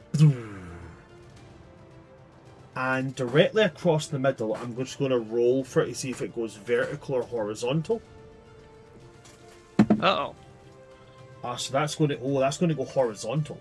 So horizontal across the middle of this arena until initiative count 20 of the next turn. A invisible barrier pops up. Right across the middle is going to go directly between Jacyk, Leonid, Talus, and Fernus are on one side. Leonid's copy, Silas, and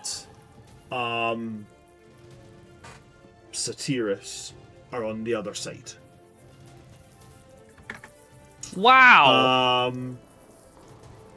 You cannot pass through it, cannot teleport through it. Ranged attacks crossing it are made with disadvantage, and creatures within 10 feet of the barrier have their speed halved. Oh shit.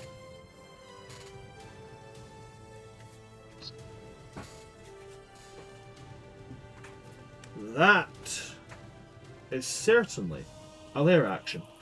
Moving on from that, it goes to Silas. You're up. Who just got put in baby jail? You and the monk have been kind of shot onto the other side. Leonid's glamorous companion, his construct, is also there. So you're not technically alone.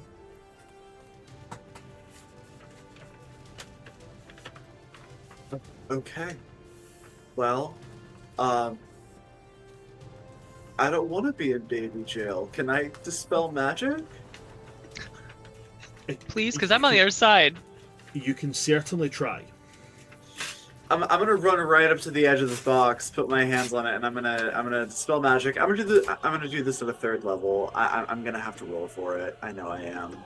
It doesn't matter what. If you're moving directly up to it, to put your like to move up to that, oh no, you won't because he's large. Never mind. Go ahead. Running over, throwing my hands against it, dispel magic. I will roll for it here. So this is a divine level magical effect. So this is going to be a high DC. Do I have a important before I do any of this? No. You have advantage. Or you can use the silvery barbs for advantage. I do have advantage. That's true. Okay. You have advantage. Ooh, and you add your modifier to this, right? Yes. So you would use. So this is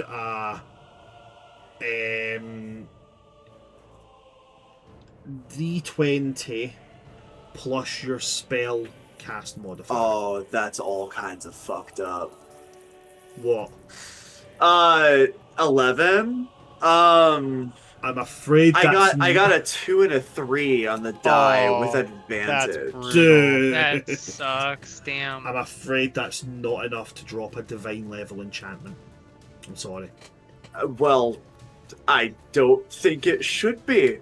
I think that would be very underwhelming. That would be like the worst. Like, I'm the god of like the hinge that squeaks on the kitchen drawer.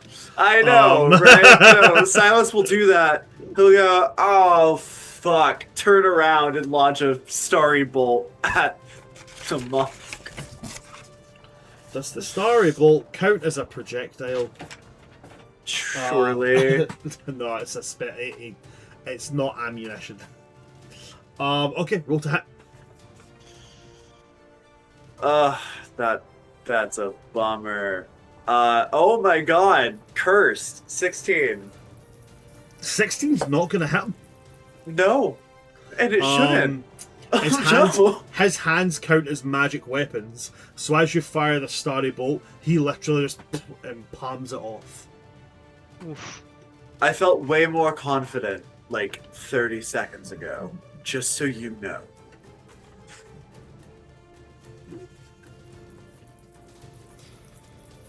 Alrighty, is there anything else that you'd like to do there, Silas?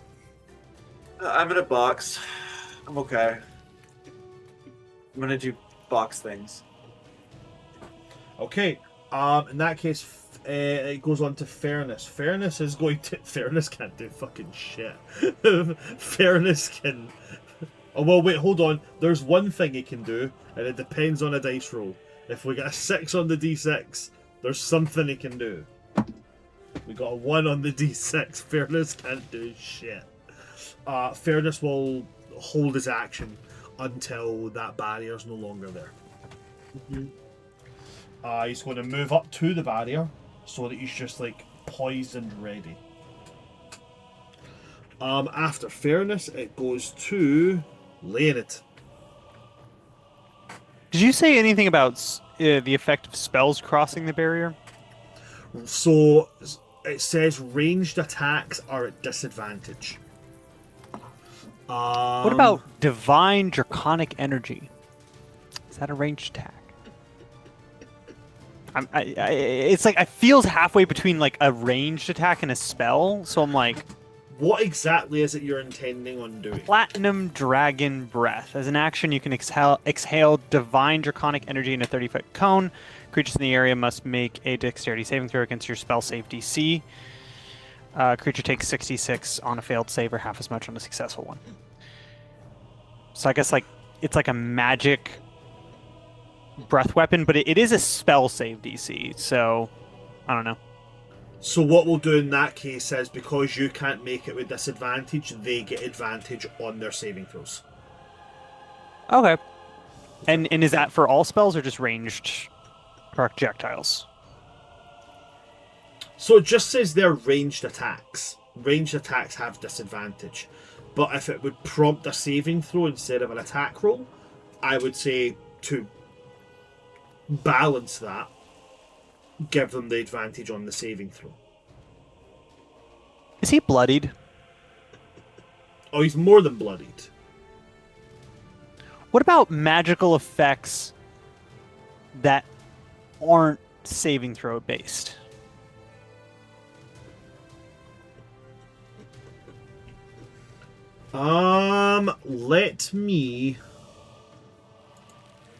Let me read up something, because it says here.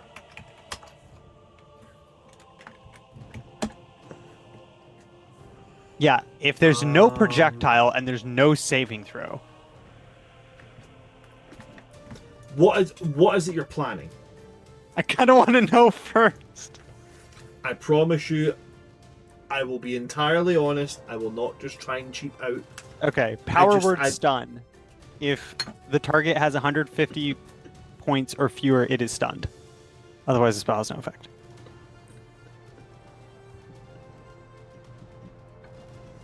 I mean, it's not a ranged attack. You just have to be able to see them. Yeah. No, I would say you're able to cast that. All right. All right, y'all. What do we think? Do we think he's below 150? I don't think we did enough. I think if he restarted his health, I don't think he's going to be low enough just yet. It's possible, but he's more than bloodied. I don't know. Right, and we've done how much damage so far? In total, the amount of damage that has been done is 489. Right, so we're looking at another, Wait, when you say he's more than left? bloodied, Bran, is that talking about bloodied within this phase or bloodied total? Bloodied total. He is past the halfway mark, which means that he is technically more than bloodied. Okay. Yeah, no, I'll hold on to that one then. Jeez, I don't know. Got nothing here.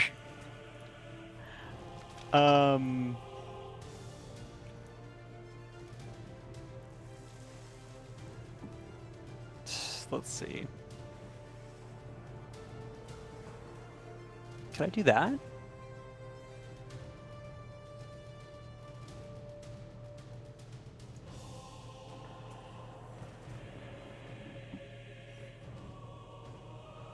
Okay.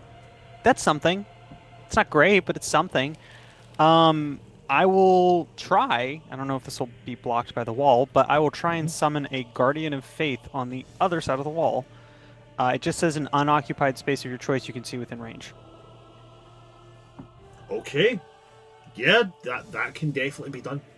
Cool. On that, it does say the Guardian occupies a space. That's not what I'm trying to say. Any creature hostile to you that moves to a space within 10 feet.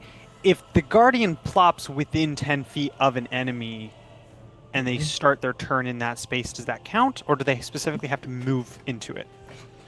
What's the exact wording of it? The exact words is any creature hostile to you that moves to a space within 10 feet of the Guardian for the first time on a turn must succeed a dexterity saving throw. So okay, so in fine, that that's not case gonna you would have to move into it in that case. Plus he's a monk, he's gonna have wild dex.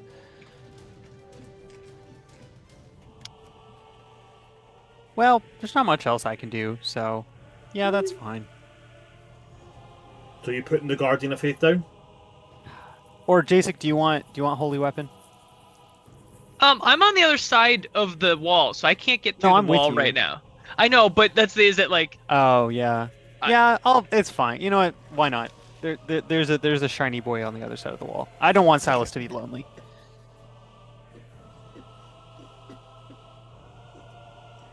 Is Guardian of Faith concentration? No, No? no, doesn't Okay. look like it. Cool. Awesome. Yeah, it just says duration 8 hours. So Alrighty. Is that everything for your turn, Leonid? yes, I will plop him. Where is Silas in relation to Satyras? The closest edge to you guys, I had my hands on the edge of the barrier trying to dispel it. So, Jacyk and the monk were essentially in the dire middle of this place, so they've been cut. It's been cut right down the edge, right? Silas is on the from your perception, the left. From their perception, the right-hand side of the monk, meaning he's 15 feet away from the edge here. The Okay. edge of the flaming ring. I will. Can I put it next to Silas, but not currently in range of Satyras, so that if Satyras moves closer to Silas, he will enter the range? I don't know if that makes sense. Yeah, you can do that. Yeah, That makes I'll perfect do that. sense. Yeah. Yeah. Okay. Is that everything for your turn? Hold on. I think I have one other thing I can do. I will also.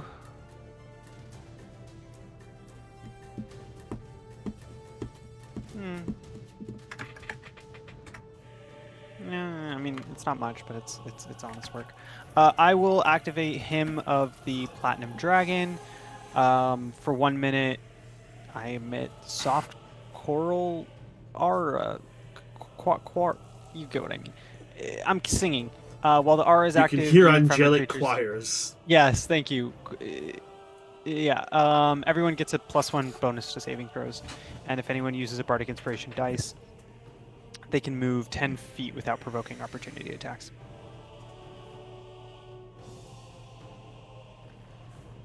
Okay. That'll be all. That's the end of my turn. That's the Sorry, end of your turn. I dithered about. No, that's absolutely fine. It's going to come to them. They're going to turn to Silas, and as they look at you, they're going to they have this kind of very peaceful expression on their face, and they look at you and say,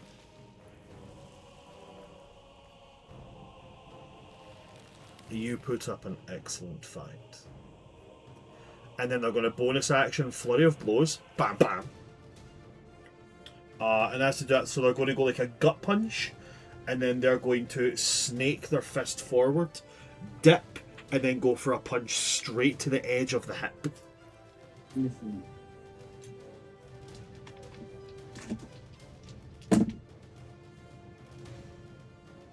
So, respectfully, that is going to be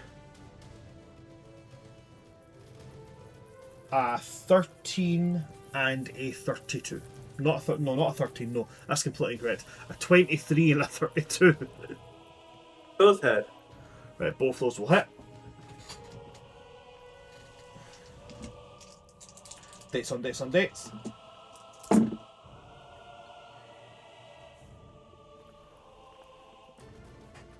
30 damage in total from both of them. Bam, bam.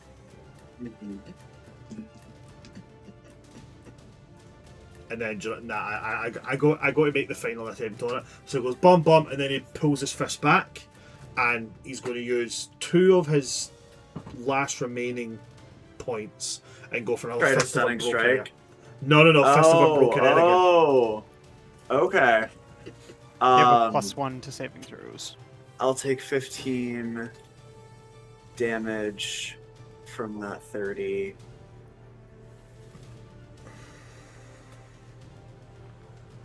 Alright, what is the save on this? Strength saving throw. Okay, let's go. Buddy. What was the, what bonuses do I have here? Who's... You have a +1. From Leonid. Jacyk, is he within 10 feet? Does the barrier... Barrier stop my aura? Nothing stops your aura, Jacyk. Nothing stops your aura, Jacyk. No. No, it doesn't, so I do get that bonus. You do have that. That's so cool. 30. 30? Yes. Damn. Yeah, I got a 19 on the die. Sweet. Plus the bonuses. Then in that case, you will succeed. I promise the next time I use Fist of Unbroken Air on somebody, I'm just gonna drop the portent I've got on their ass. Dude. I wanna use it, it's so fun. Then in that case, so you'll take half of the damage. You don't move and you don't get knocked prone either, so that is 8 and 4 is 12, 12 plus 9 is 21, 21 becomes 20, half 10. Oh, and it's bludgeoning, so you'll take half again, so it's 5. Okay. Awesome. Cool. I don't have any quips or responses at this point. I'm getting punched a lot in a box. Let's go. After reaction, Sorry, go ahead. Fate swap. As a reaction, when a creature you can see takes damage, that creature gains an additional action as if it's the creature's turn and can take the action immediately, even if it isn't the turn.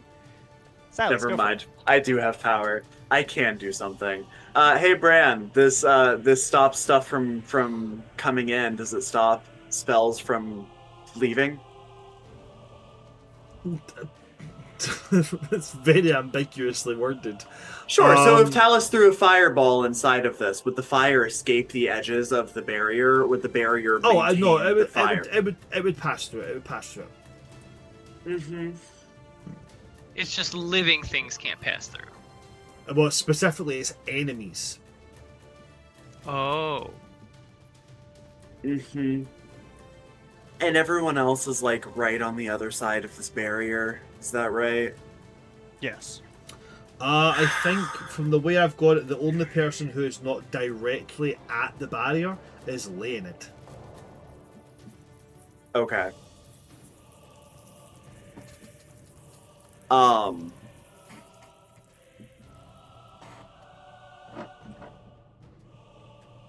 another action. Okay. I am going to say stop fucking hitting me and cast Thunder Wave at the 8th level on him. Woo. 8th level. is crazy. Damn. Okay, what's that? Dex save? Constitution. Constitution. I love like when Silas is faced by gods, he like makes them question their very existence and says they're insignificant, and then when a monk is fighting him, he's just like, stop hitting me! Stop! Dude. Hey, stop it! Stop! This is the only deity we've fought so far that Silas has a level of gratitude to. So Silas fighting fucking Vlakith It's got all the quips in the world. As soon as it's a satyr who's repeatedly punching him in the face, he's like, would you fucking please stop? I know. Like, I'm not out here to embarrass him. I'm not out here to humiliate. This is Jacyk's patron. But stop! That is, so that's Constitution, right? He's not Yes. jinxed on his Constitution anymore? I don't know. I'm not in charge of that. Talus? No, he's not. And is this a magical effect or a spell? Yes, very much. Yes, it is, okay. So with the advantage on that, that is going to be a nat 20 for a total of 30-something. That's so cool. 34. That's so cool. He'll still take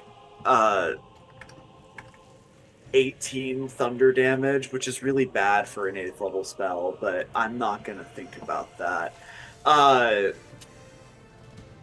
He won't get pushed back, and that's okay. Neither of us got pushed back by the other's thing this turn. I maybe should have tried to dispel magic again just now, but I didn't, and here we are. It'll be okay. But Silas will say, I don't know if you need your eyes checked. Jacyk's over there. I'm the other big just one, like, his husband. Like pounding on the wall, like, let me in! Coward! I get it, we're both above 6 foot. You're looking at above 6 foot men. Over there. Coward! Anything else for you? No, I'm then just... that's the end of Satyras' turn. So it's then going to go to Talus with Jacyk on deck. How much longer is the wall up again? The wall is up until initiative count 20. Until the layer actions come into effect. Right. So it's up until the end of Jacyk's turn, basically. Annoying. Damn, Jacyk, why'd you have to roll so high on initiative? I know, I finally, did it, right? The one time we needed you to be low.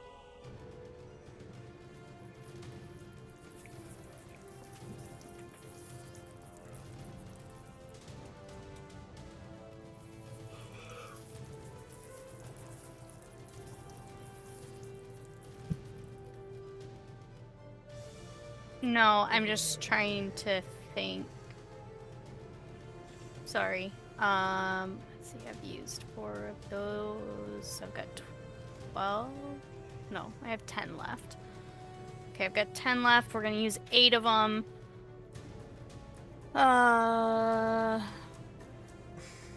We're gonna sanguine spaghetti filetti fusiletti him What did you call me?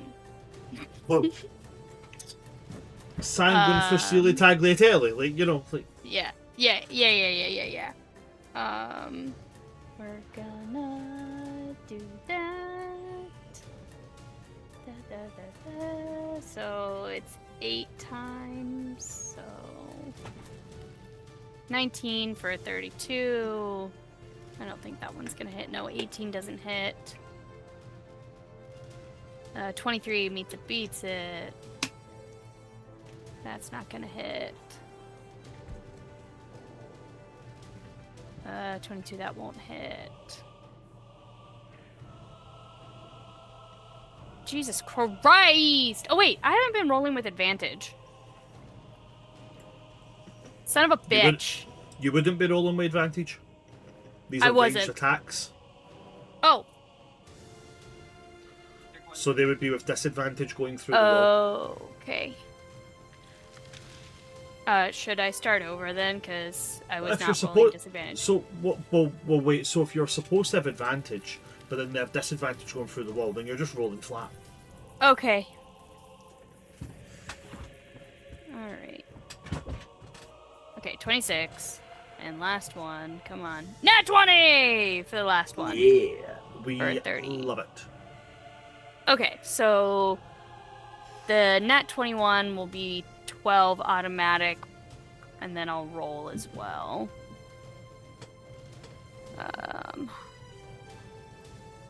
Oopsies.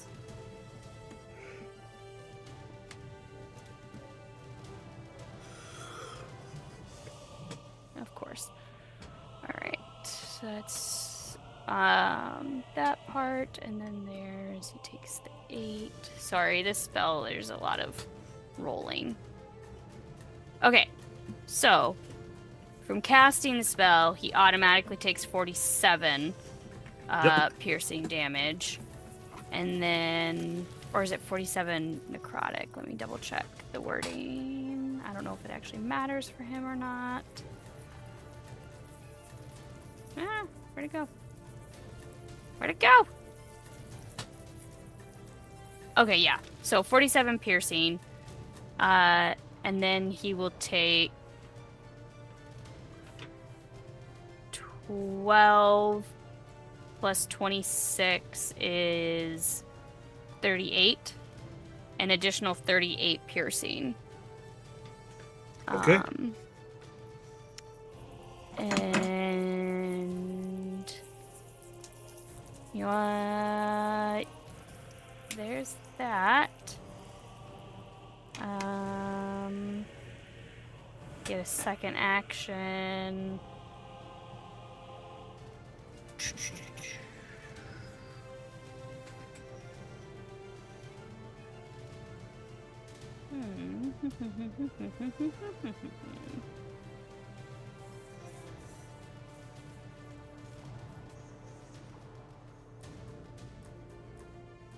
Sorry.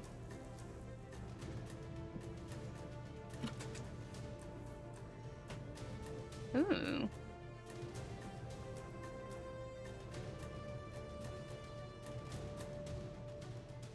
For my second action, I'm gonna cast Mote of Hell. Okay. I am manifesting a pocket of hell. It says a 15-foot radius sphere of darkness and brimstone and blasting heat that appears centered on a point within range and lasting for the duration.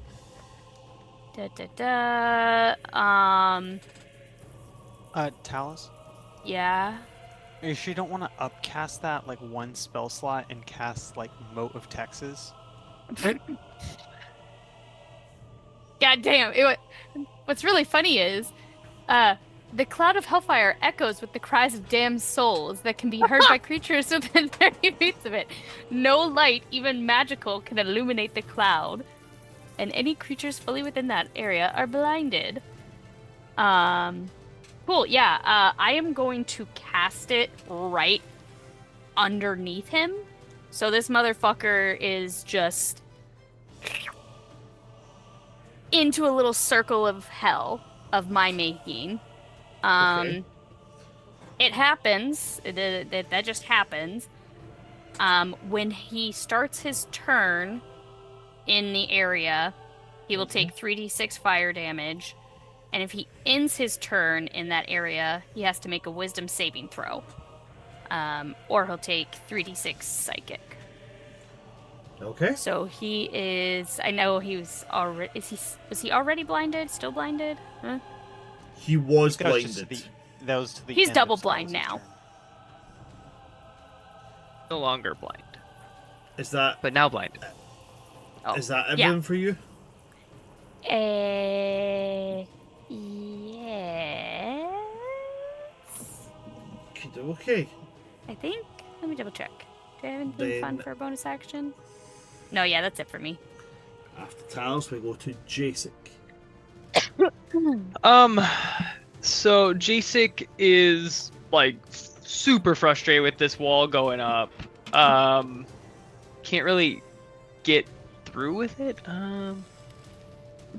Well, you're welcome. Now you don't have to enter a circle of hell.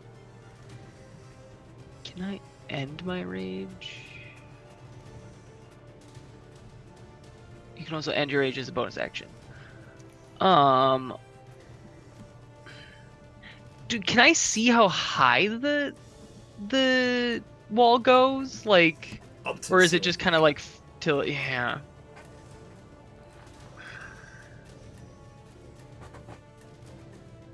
Taunt him. I am going to. That's what I'm going to do. Is I'm going to use a bonus action to end my rage. Okay. Jacyk kind of just like takes a breath, looks over at this guy as he's fighting. Oh shit, that's a bonus. Can I use an action in place of a bonus action, Bran? Yeah. Okay. Yeah.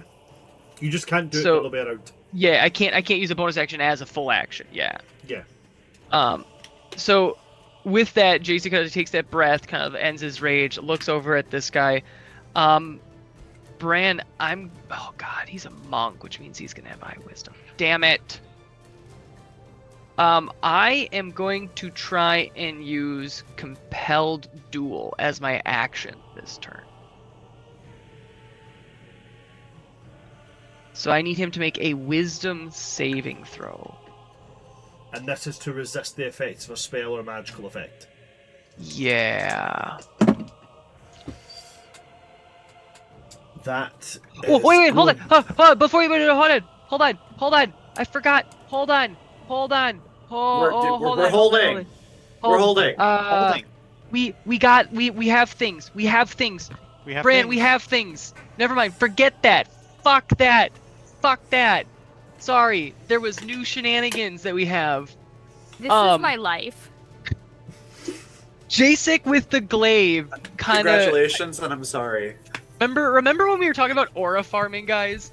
Jacyk with the glaive on this wall is going to Bran. I know it's double movement. I'm going to use 10, which would be 20.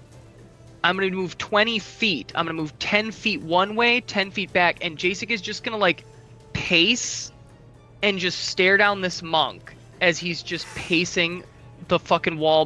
He's doing the Darth Maul. He's doing the Darth Maul. And then on that like 40-foot step, he's just gonna look over to Silas and smile. I am going to use my dimensional loop to fold space. Oh shit! I would like to point out there's no teleporting. You can't teleport through the wall. This isn't It's teleporting. Not teleporting. I choose a space you technically. can see within 3. You treat that space as if it was 5 feet from you until the end of your turn. It's not teleportation. It's like a wormhole. It's wormhole. It's not. I'm not booping. If you want to read Jace's this, like hyperspacing from listen. there to there. I'm gonna double check. What is it that's doing this? the dimensional loop, Dimensional loop. wondrous item. I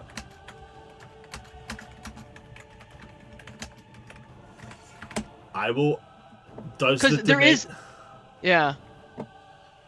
Okay, let's Bold see. space. Choose a space you can see within 60 feet of you. No action required. You treat the space as if it was 5 feet from you until the end of this turn. This allows you to move immediately to that space without provoking attacks, or to interact with objects or creatures in that space as though they were next to you, not allowing you to make including allow you to make Once you use this feature, can't use it again. It's not teleporting. So I know it doesn't use the word teleporting. I know, but So I've just looked it up there. Yes, dimensional loop mechanics are universally treated as teleportation in D&D 5e. Because they move a creature instantaneously from one point in space to another without passing through the physical distance in between, they fall under the teleportation tag rule for rules purposes. damn it! Generally, things that fall under teleportation seem to be things that, if it doesn't provoke an attack of opportunity because you're not moving outside of their attack range, that's seen as teleportation. Bran, rules as written, it does not say teleport. Talus, That's not. Hear me out. Talus, I'm reading the rules as written right now. This is what's going against your rules as written. Okay. Hear me out. Let me apply to something else. Be a lot cooler if you did, Bran. That's true. So, like in a rule of cool way, we understand the difference between teleportation and the folding of space. Because technically, he's just treating Technically, it's that a as door. bigger. Technically, it's a door. He's just just an punching open someone door. through a door. He's Bran. opening Have a you door ever in punched someone through a space. door? That he's walking through, not teleporting through. He's saying Yeah. it's a door. I'm walking through.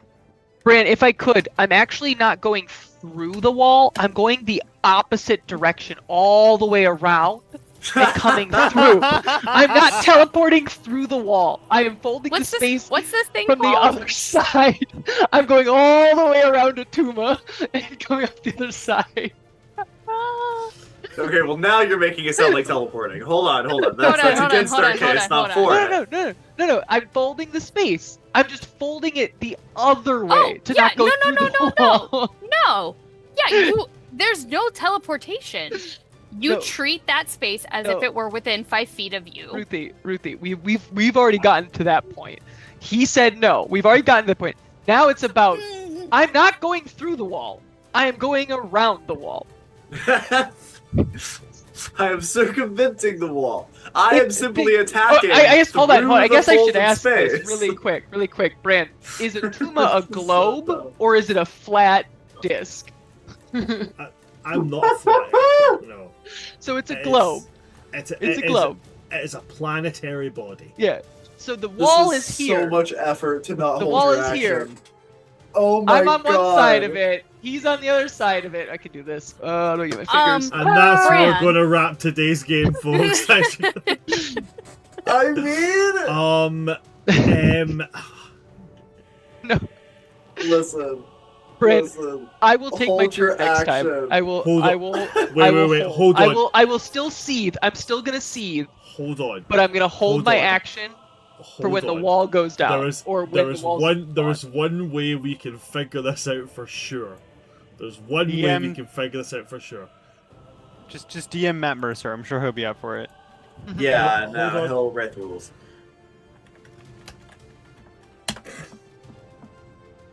Dimensional loop. According to a Fold D&D space. Reddit, it Yeah. says that Hold in on, space hold on, Ruthie, hold on. Don't 'Cause he interrupt might- him when he's cooking. If he could be says cooking- good, we leave it. If he says no, Then then go. we bring it in. Okay, fair enough. Fair Yes, enough. yeah. Build Hold the case. evidence until we need it.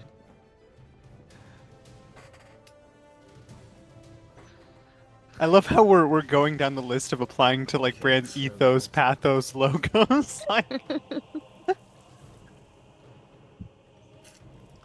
Okay, I mean, found the think about dimensional. it like a black hole. So, when you open up the dimensional loop in like the homebrew creator, like to copy the item, and then you go down to the item tags, It says it teleportation. says teleportation. Yeah, I'm sure. Okay, it but Bran. does. Okay, but Yeah. Bran. Oh, fucking In a hell. Oh D- my god! in a D&D Reddit in discussion of space fold, like discussing space folding, it is not that you are disappearing and reappearing, which is what teleportation is. You are walking over. You've shortened space and you're stepping over it. Okay, so let me ask you this question, Ruthie. Are you familiar with X-Men? Bit? What's Nightcrawler's power? he's walking. He's just walking. Through space. Shut up, Leonid. What's Nightcrawler's power, Ruthie? Being a really hot blue dude. Ooh, that is true.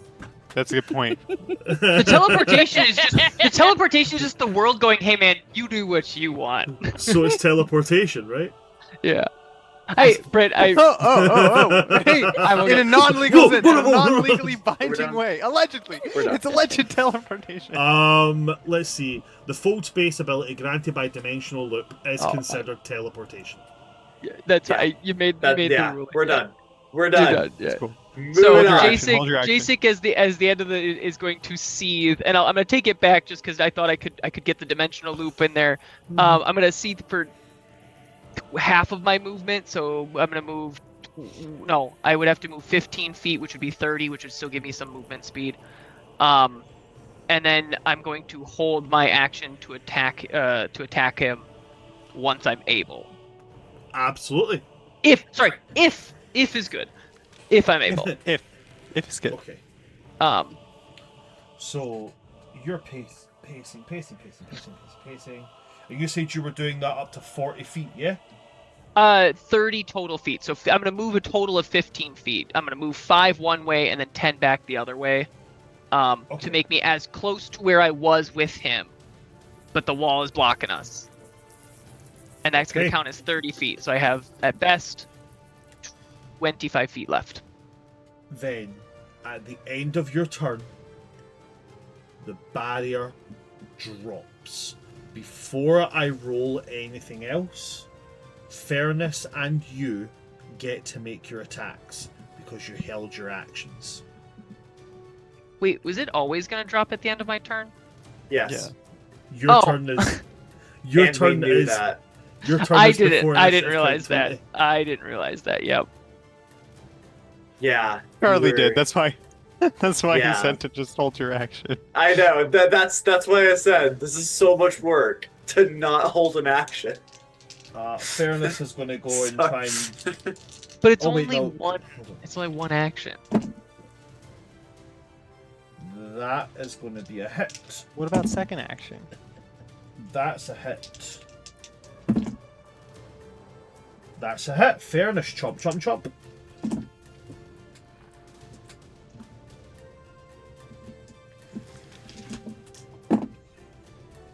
$16, 17.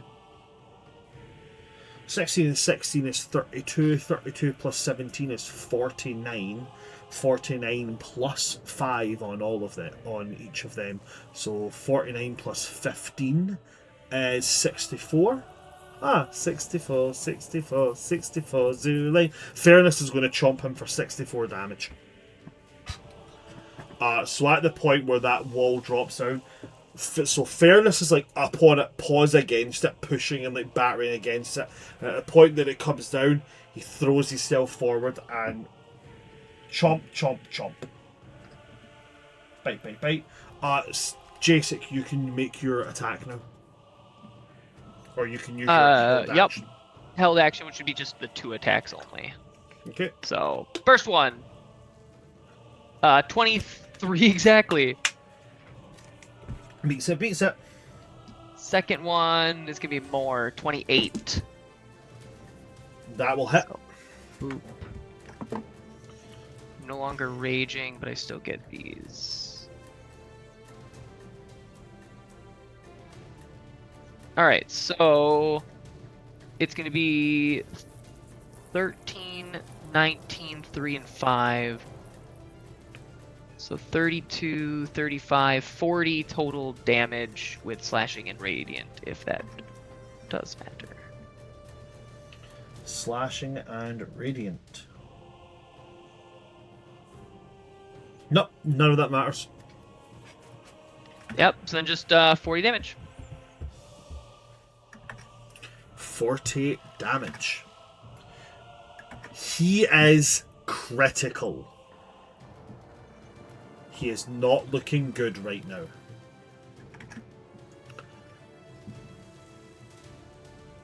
How much damage have we What? done? A lot. 592. Woo! Well, that's for all the phases, right? So all the phases Yeah. share the same hit point total. Gotcha, yeah. Okay, so with that, the effect that has been so the effect that's been rolled as it comes to the lair action is that same thing. The air permeates with the smell of salt water, and you hear that sound of rushing water, and you hear that draconic sound. Let the sea take them. And it's coming from the north-facing wall. So it is going to get everybody. Yep, so it's a strength saving throw, everyone. I'll roll for Fernus. If you're next to me, you get +5 What That roll does did not you help say? Fernus. strength. Strength saving Oh. throw. Wow, I rolled an 18 again. Thank God, I have That ain't gonna happen absolutely for me. garbage strength.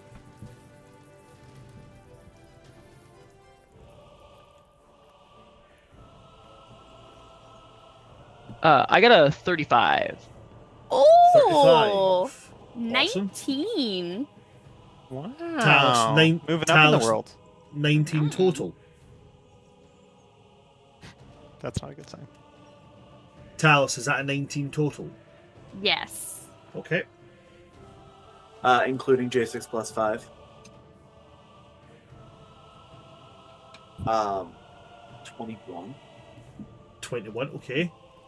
Leonard? 25. No, wait, 26. Yeah, everyone has a plus 26. one still. Okay. Oh, so 22. 36. 20 from Talus. 20 for Talus. Okay, cool. So, Silas with a meets it, beats it is the lowest rung of success. Okay. Did you get So- silence? 22. You failed. 22. Well, Sorry. So, to those who succeeded on it, you'll take half damage, you're not knocked prone, and you're not pushed anywhere. Alright? So I'm just going to get that rolled just now. Get them d8s. 7 and 8 is 15. 17, 24. 32. 32 half becomes 16. So, Jacyk, Silas, Leonid, you'll take 16 bludgeoning damage. Silas and not Silas, Talus and Fernus, however, are going to take the full 32. They're also going to get pushed 30 feet in the respective path that they're in. Which means Fernus is on the other side of this halfway mark. Is going to go 5, 10, 15, 20, 25. He's out. So you see Fernus get pushed through the outer circle, that flaming ring around this place, and as he passes through it, you see as he passes through it, it bursts into golden sand. Oh. It's not dead, right? Well, I mean, I'm pretty sure they... Talus, you're 15 feet away from that wall, and as this hits you, you'll get pushed 30 feet, which means you go 5, 10, 15, and you guys watch Talus burst into golden sand. Don't love that. Talus, I do not require you to roll any death saving throws, but you Because it's are necrotic damage. It's necrotic. You're dead. No, but you are removed from the initiative tracker. Awesome. Everybody else is not moved. good luck. I can And just then it imagine goes on to Talus and So- Fernus are just like sitting in beach chairs. They got their little drinks. They're like, oh, we just get to watch now. then goes to Silas. Your turn with Leonid on deck. Awesome. Love this. This is fantastic news. These were the stand-ins for Talus and Fernus. Aw, that kind of works. one's an old bear cub. No, but for the other one. No, for Oh yeah, her, it's I see horns. it's It's- definitely not Paladin Maleficent. It's definitely different from Disney. You can't say that name. There's definitely not a whole range of Disney characters in fantasy settings in that cupboard. You remember the one shot with Bella Fontaine, Oh, the Conjurer. do you mean werewolf? Definitely not Belle. Yeah. We're a little familiar with the La Fontaine name. Yeah. Okay. Guiding bolt at the 5th level, 29 to hit. That will hit. 24 radiant damage. Gonna use that advantage it gives me to double roll my this and see which is better. My archer, starry form of the archer, and see which is better, which is the 24 to hit. I don't know if 24 hits. 24 does hit. His AC is 23. 24 does hit. It will deal an additional 16 radiant damage. Okay. Which I think makes a total of 40 radiant damage to him that 40 turn. radiant damage, yep.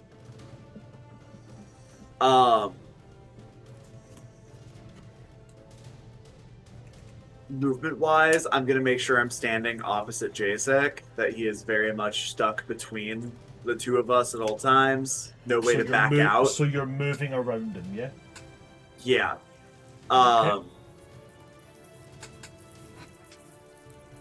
I have seen that it appears to be particularly unwise to keep your back towards the ring, the edge of the ring, so I am gonna try to not end my turn with my back like close to the ring, but you know, is what it is. So just to point out, from the center of this ring, from the center of this small arena, you are only ever 30 feet away from the edge of the ring. Oh, so it doesn't matter? It doesn't matter. Cool. I just watched Talus and Fernus get deleted. Silas is not saying anything. That's the end of my turn. Okay. At the end of Silas's turn. No, it can't. So it's going to go to Leonid. Power word stun. Hope and pray. No, this time. I think yeah. Power word stun. Is a Stun saving that throw bitch. needed at all? Nope. Just if he's lower than 150, it works, and if not, it doesn't.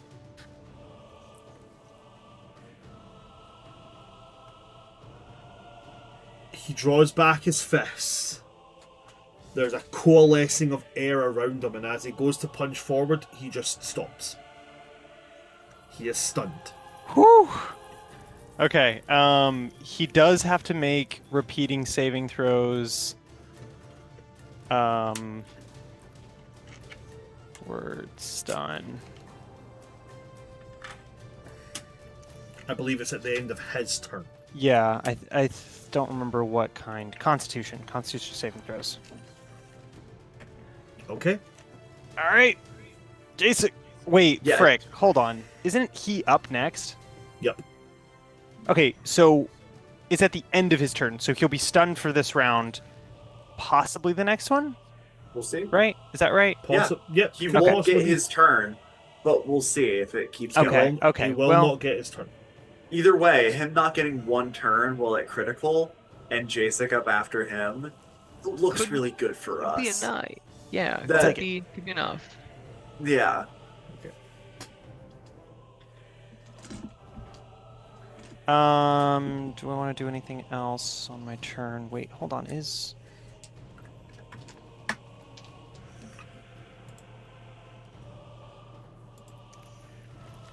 this a bonus action? It Power word is. stun, yeah? Yeah.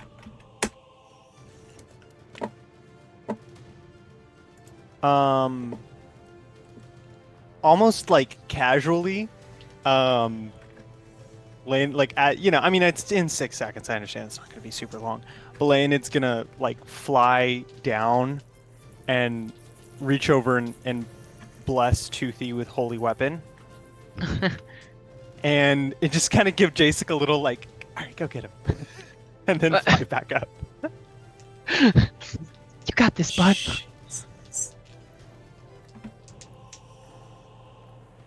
Okay. That somehow felt like the equivalent of like a quick like tire change during a drag race. Yeah. Like Where it's wait! like, yeah, all right, real quick, shoom, shoom, shoom, shoom, shoom. All right, go. Go. I'm in Yeah. the corner and he's just like, all right, you gotta watch out for that left hook, but you got this. Or you got this." like Counting on ya. sitting in the corner with like your boxing coach. Yeah. Time. Then, at the end of your turn, it goes to his turn. He cannot do anything on his turn. At the end of his turn, he makes the saving throw. Constitution with a plus 14. Good lord. I'm gonna take a d6 off of this with a woe, Okay. whatever that roll You've already is. said that. You've already said that, so that's fine.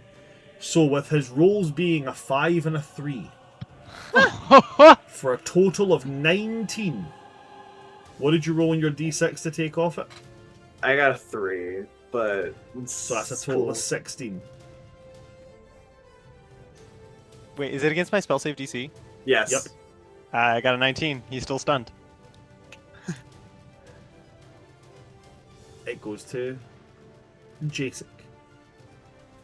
So seeing him just like kind of get dazed with that, Jacyk kind of like looks over, gives the nod to Leonid as he's fluttering kind of back away, looks over to Silas, and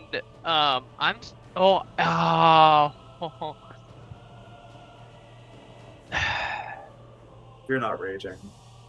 I'm not raging. Bran, Mm-hmm. haste has worn off, I assume, with Oh. Talus gone. Oh, yeah. No. Not Jacyk and That's rough, Satyras buddy. both just freezing Literally. for a turn.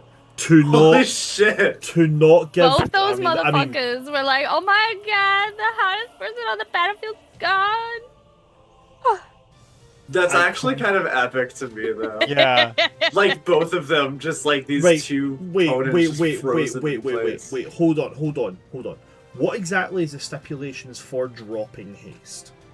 When the spell ends, the target can't move or take actions until after its next No, turn I mean, as a way. what would cause Talus to drop haste? She stops Dying. concentrating. Concentration ends. Uh, I don't know if you cast haste on somebody and they walk through a dimension door and go to someplace else. Is that going to mean, oh, sorry, you can't keep having haste on them?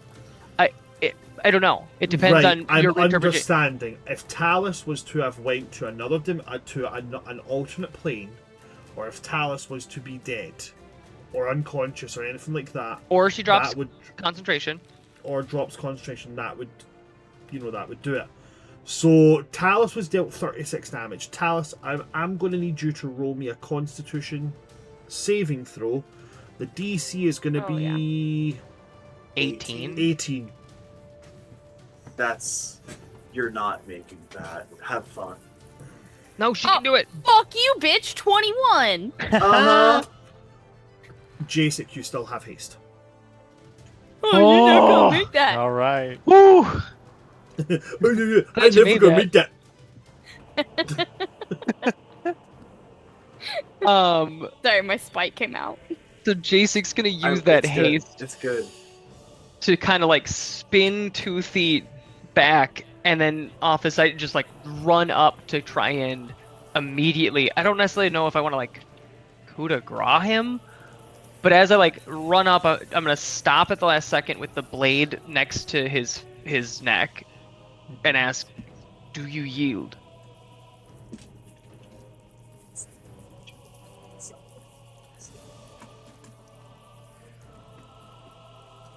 He's stunned. They can't do it. All right. Oh, is he not? Is he not able to do anything? Because You it's can't Can't talk. speak. Can't move. Can't do anything. He's stun locked. it really. Oh, it does wow. say can speak only falteringly.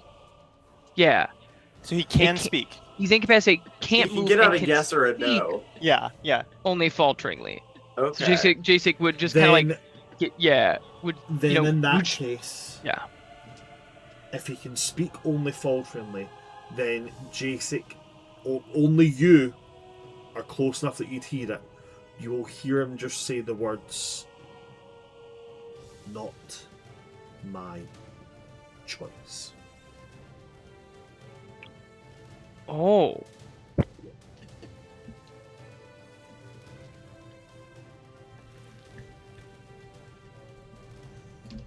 It's his. The vibe you're getting from it is this is as much a part of the test as the fight is.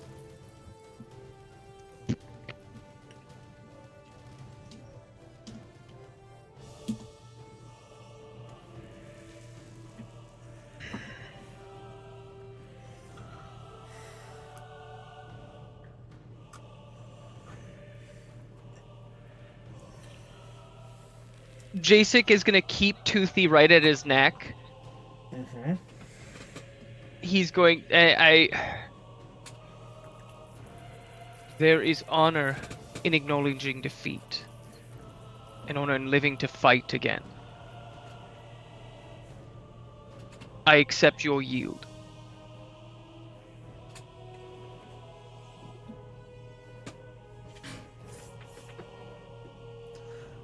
As you say the words, I accept your yield.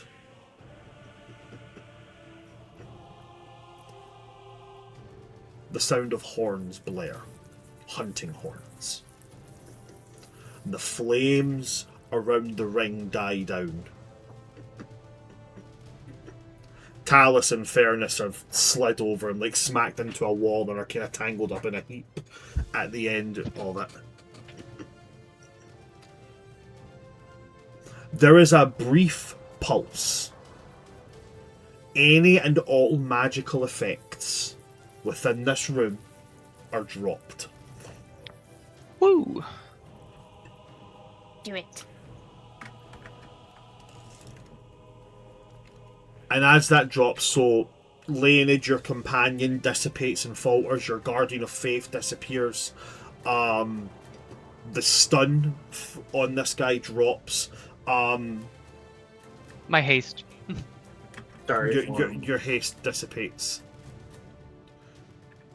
Starry Is Starry Form magic, or is it just a transformation? It's magical. Starry Form is Starry magical. Form's magic. I mean, it's a druid ability, so it's gotta be magical. Even if it's not a spell.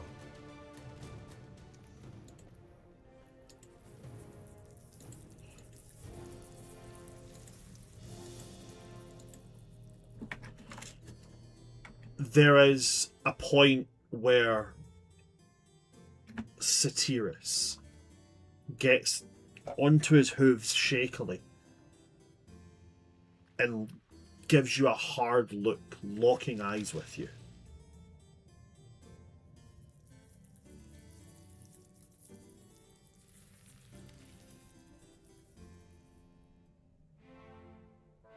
There's never been a point where a champion wasn't removed.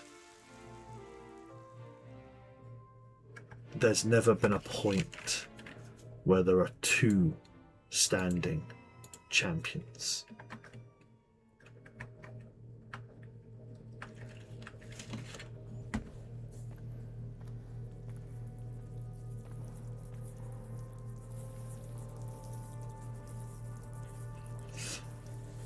He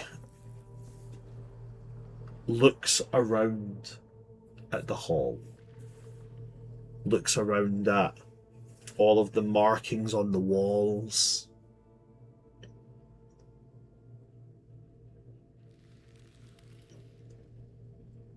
There is glory in living to fight again.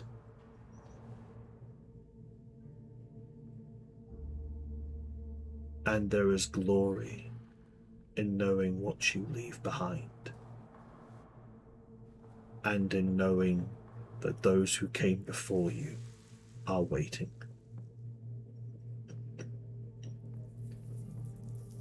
He'll take like a hunting knife from a sheath at the back. Has a small smile, and he'll speak in Sylvan. And he says, I'm ready to tell the tales of my glory to those who came before.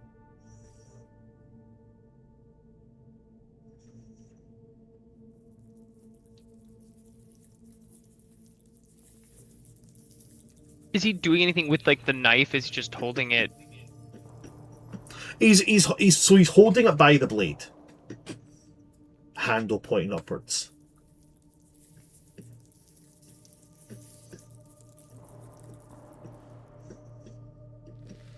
I'm ready to hear.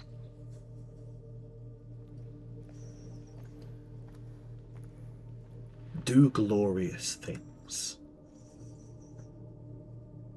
Be glorious. And let everyone know who you are. And when the time comes that you stand in this hold and you face a coming champion,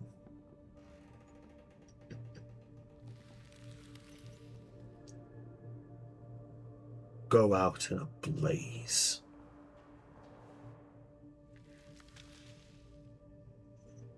And then he'll just set the tip of the blade above his heart.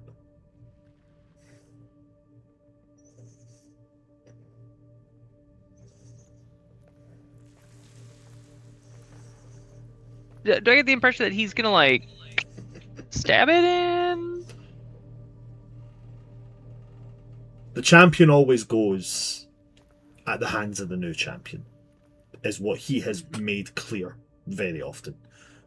You have done... You beat him. You beat him by following his rules. Yeah. And you extended a form of mercy. Evidently that has been enough, but he is still making the choice. He's lived long enough. He's ready to see the other side. He's ready to see the others who came before him. Okay. So he is... It seems very much on the side... I wouldn't even say you need an insight check on this one. It seems very much on the side of he would like to go by the new champion's hands. But either way, he will go. Yeah. I would maybe message Jacyk and say, don't make him do it himself. There's no glory in that. Jacyk's gonna like nod his head, kind of hearing the message from Silas. He's going to sort of like strap Toothy on his back. He'll take the knife and then put like a hand on Satyras' shoulder. Say, die well, brother. But and not without anything else. Just gonna like right in and up. As it goes in and up,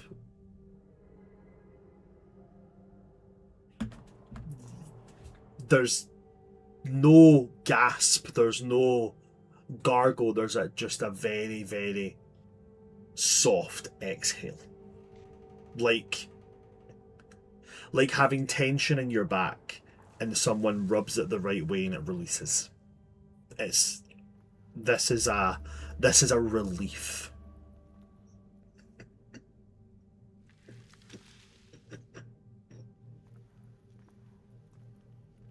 And as he kind of goes to the ground, smiling, and he's speaking, he's like fully in Sylvan at this point. And you'll hear him, Jacyk, as he says, I can hear them. I can see them. I can see the tables in the hall. And I can hear the stories. And then he turns his face towards you and he says, we will have enough until you join us. We will have enough? Yeah, so he's talking about like the story, like because they go there and they share the stories of their glorious exploits. So he's saying, Okay. he's basically saying like, "I'll keep them entertained until you show up," and then he will go to his site, and he will take from there a horn, like a hunting horn. Unlike a lot of the things that's been seen here, quite natural, quite rugged, this is immaculately polished, tipped with highly polished copper, and it flows into the form of a dragon's mouth. Okay. And he puts it into your hand, and then his hand goes limp. I take the horn. Does it seem like I need to blow it, or just like he's passing the torch? He's very evidently handing you something that is of some import. Whether you want to blow it or not is completely your choice. I feel like I have to, Bran. Like, you hand me a horn, it looks all fancy.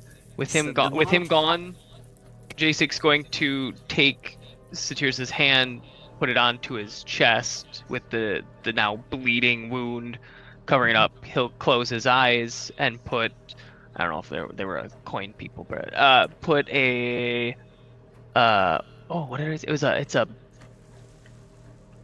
platinum and a copper, one on each eye. I don't know. We'll do one platinum, one copper on each eye. Take the horn, and he's gonna blow the horn. Okay. As you blow the horn, the sound that comes from it is not like the sound of your standard hunting horn. What comes from it is the echoing roar of many different people who have blown this horn before.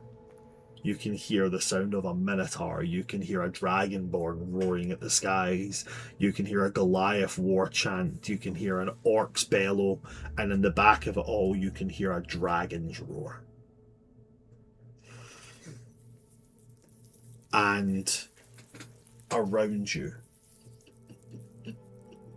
you see these spiritual effigies of those who came before glimmer into existence, each of them standing in some form of battle cry of victory. Whether it's hefting a trophy of some claimed kill above their head, or whether it's just brandishing their weapons, each of them bellowing in pure, glorious revelry.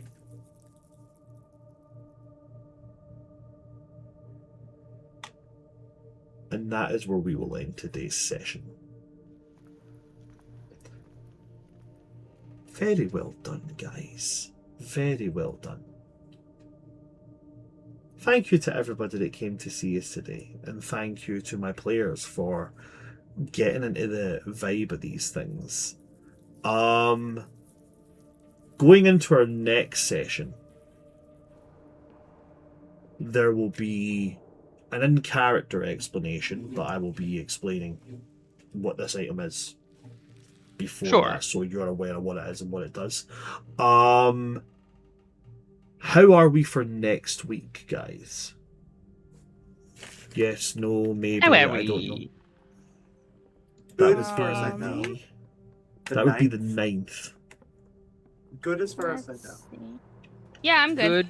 Good for me. Okay. Okie dokie. Then 2 weeks in a row. 2 weeks in a row, I know, right? It's wild. Crazy. I'm just gonna just be very right out and say it. I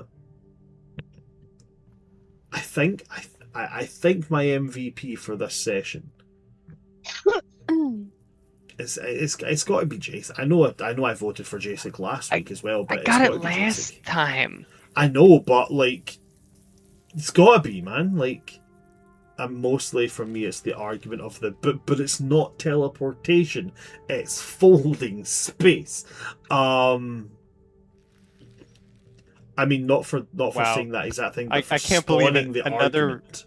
Another man taking credit for what a woman did. Wild. No, but he started hold the that. conversation. But Who said hear me out more? I think that was me. You Right. motherfuckers. I Fuck think you. you're- I think you're MVP my wife. mishearing I me. MVP. I think you're Divorce. mishearing me, Ruthie. I think you're mishearing me. I'm not saying it's because he's the one that said it. I'm saying for starting the whole thing that led to a 15-minute Mhm, conversation about space and time continuums. God, you can never win. You can never win. My MVP goes to Jacob. Goes to Gil. Gil, are you voting for Ruthie? Oh yeah. Okay. We've got one She vote for argued Ruthie. very zealously on my behalf. Did argue incredibly zealously, vehemently, one might say. Ruthie, who are you giving your MVP to? Ooh, you could do it to yourself. You can do it to Give it to yourself. yourself because you shouldn't give it to a white man. That's a perfectly you legal should- move. I would like to point out that technically 2 of the people here can be classified as something that isn't white. Just say. That is true. Leonid, you're half not white. That is in fact true. I am voting for Leonid. Ambiguously. How much more ambiguous could you be with that? You're half of something that's not white. That's how Well, most people see ethnically me. I'm okay with that. ambiguous. Are you like 3/4 white and then like a quarter Asian? 50-50. No, or 50? Okay, you were. I He's couldn't in the remember. direct 50-50. Still, Right in Anyway. half. I am giving it to Leonid for becoming the absolute top healer we've ever had in this group. So, Ooh, these were some The healing. insane healing Wow. numbers for real. yeah. There No, really I was mean some- like, Landon healed like over 500 healing, which is like a huge percentage of the damage dealt during that fight. Yeah. Like that was definitely a game changer. That healing. insane. I was gonna go down. Alrighty. Dan. I mean, I'm voting for Jacyk. I think that was wonderful, lovely end to a great story. I'm not going to say anything about the shenanigans of who should get credit for the other parts of it because I'm not going to be put on anything. So I'm just going to leave that one where it is. Alrighty, so we've got 2 for Gil, 1 for Ruthie, and 1 for Dan. Oh, that's right. My husband. Charlie. Tie it up. Himself. Tie it up. You'd like that, wouldn't you?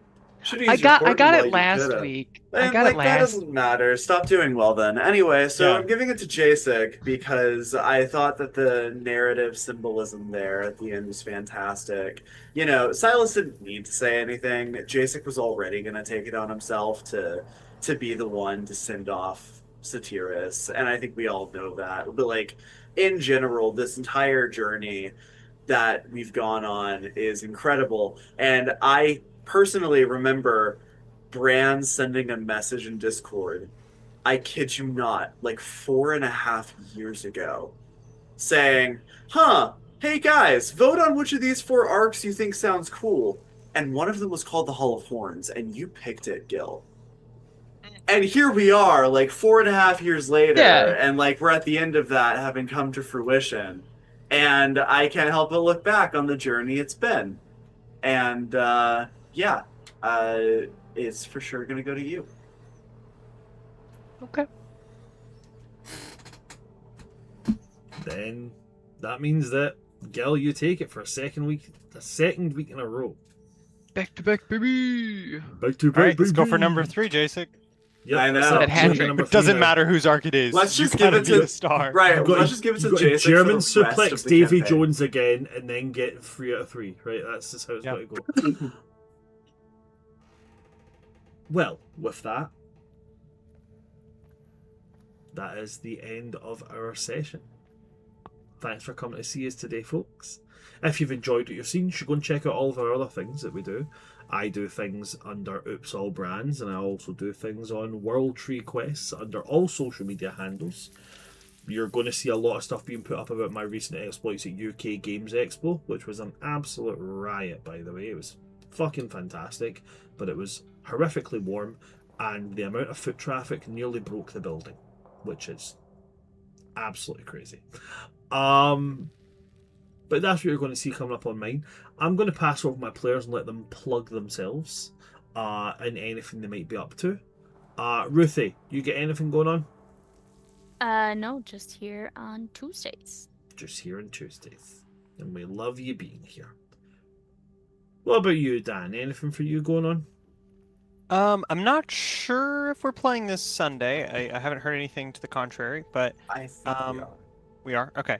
think We we're have good. the Academy on Sunday. Now, I was not here during the last session, so I don't 100% know if anything new happened because I've yet to catch up on the thing. But it's a wonderful campaign with me and Charlie and some other lovely folks. We are exploring a magic school and figuring out how to deal with forbidden magic and maintaining the current structure of magic as we know it. So, good shit. And we're all hot, so even if you're somehow not Everybody's entertained hot. by Brand's storytelling, you can just stare at all of us. So, Thank you very much for that, Dan. Charlie, anything for you at all? Yeah, we'll be here on Sunday for Welcome to the Academy. It's great fun. I'm actually trying to remember what happened last session. Purple orchids and entire dilemmas over it. Political scandal and outrage and the very potential beginnings of a witch hunt around a magic school has just started. Fun stuff, yeah. Very good time there, and then of course we'll be back here next Tuesday, it sounds like. So other than that, though, that's it. Fantastic, thank you very much. And last and most certainly not least, Gil, anything you'd like to plug at all? Mondays 7:30 p.m. CST on Twitch. I'm a part of another D&D channel, Loaded Dice Adventures. We've been off for the last 3 weeks just because of life and events. I believe next Monday we're all going to be good. But you can come check us out. We're getting close to the end of the campaign. We're going to figure out why the cult of the Elder Worms are trying to bring back the dragons to destroy the lands. A fantastic story and a fantastic team. You should definitely go and check them out. Thank you very much, Gil. If that's it for my players and that's it from me, well then that's it from us. Thanks for coming to see us today, folks. I've been your DM of Doom, Oops All Brands, or World Tree Quests on Twitch and YouTube. And with me today we've had my lovely and amazing cast. We've had Ruthless Rogue, we've had that guy Just Dan, we have had Charlie 182.0, and we've had today's MVP who's getting all of the sloppy kisses right now. We've had Big Gilly Styles. From all of us here at World Tree Quests, good night, stay safe.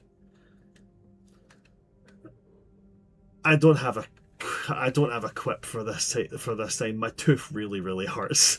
Don't pull a finny. Good night, folks. Good night.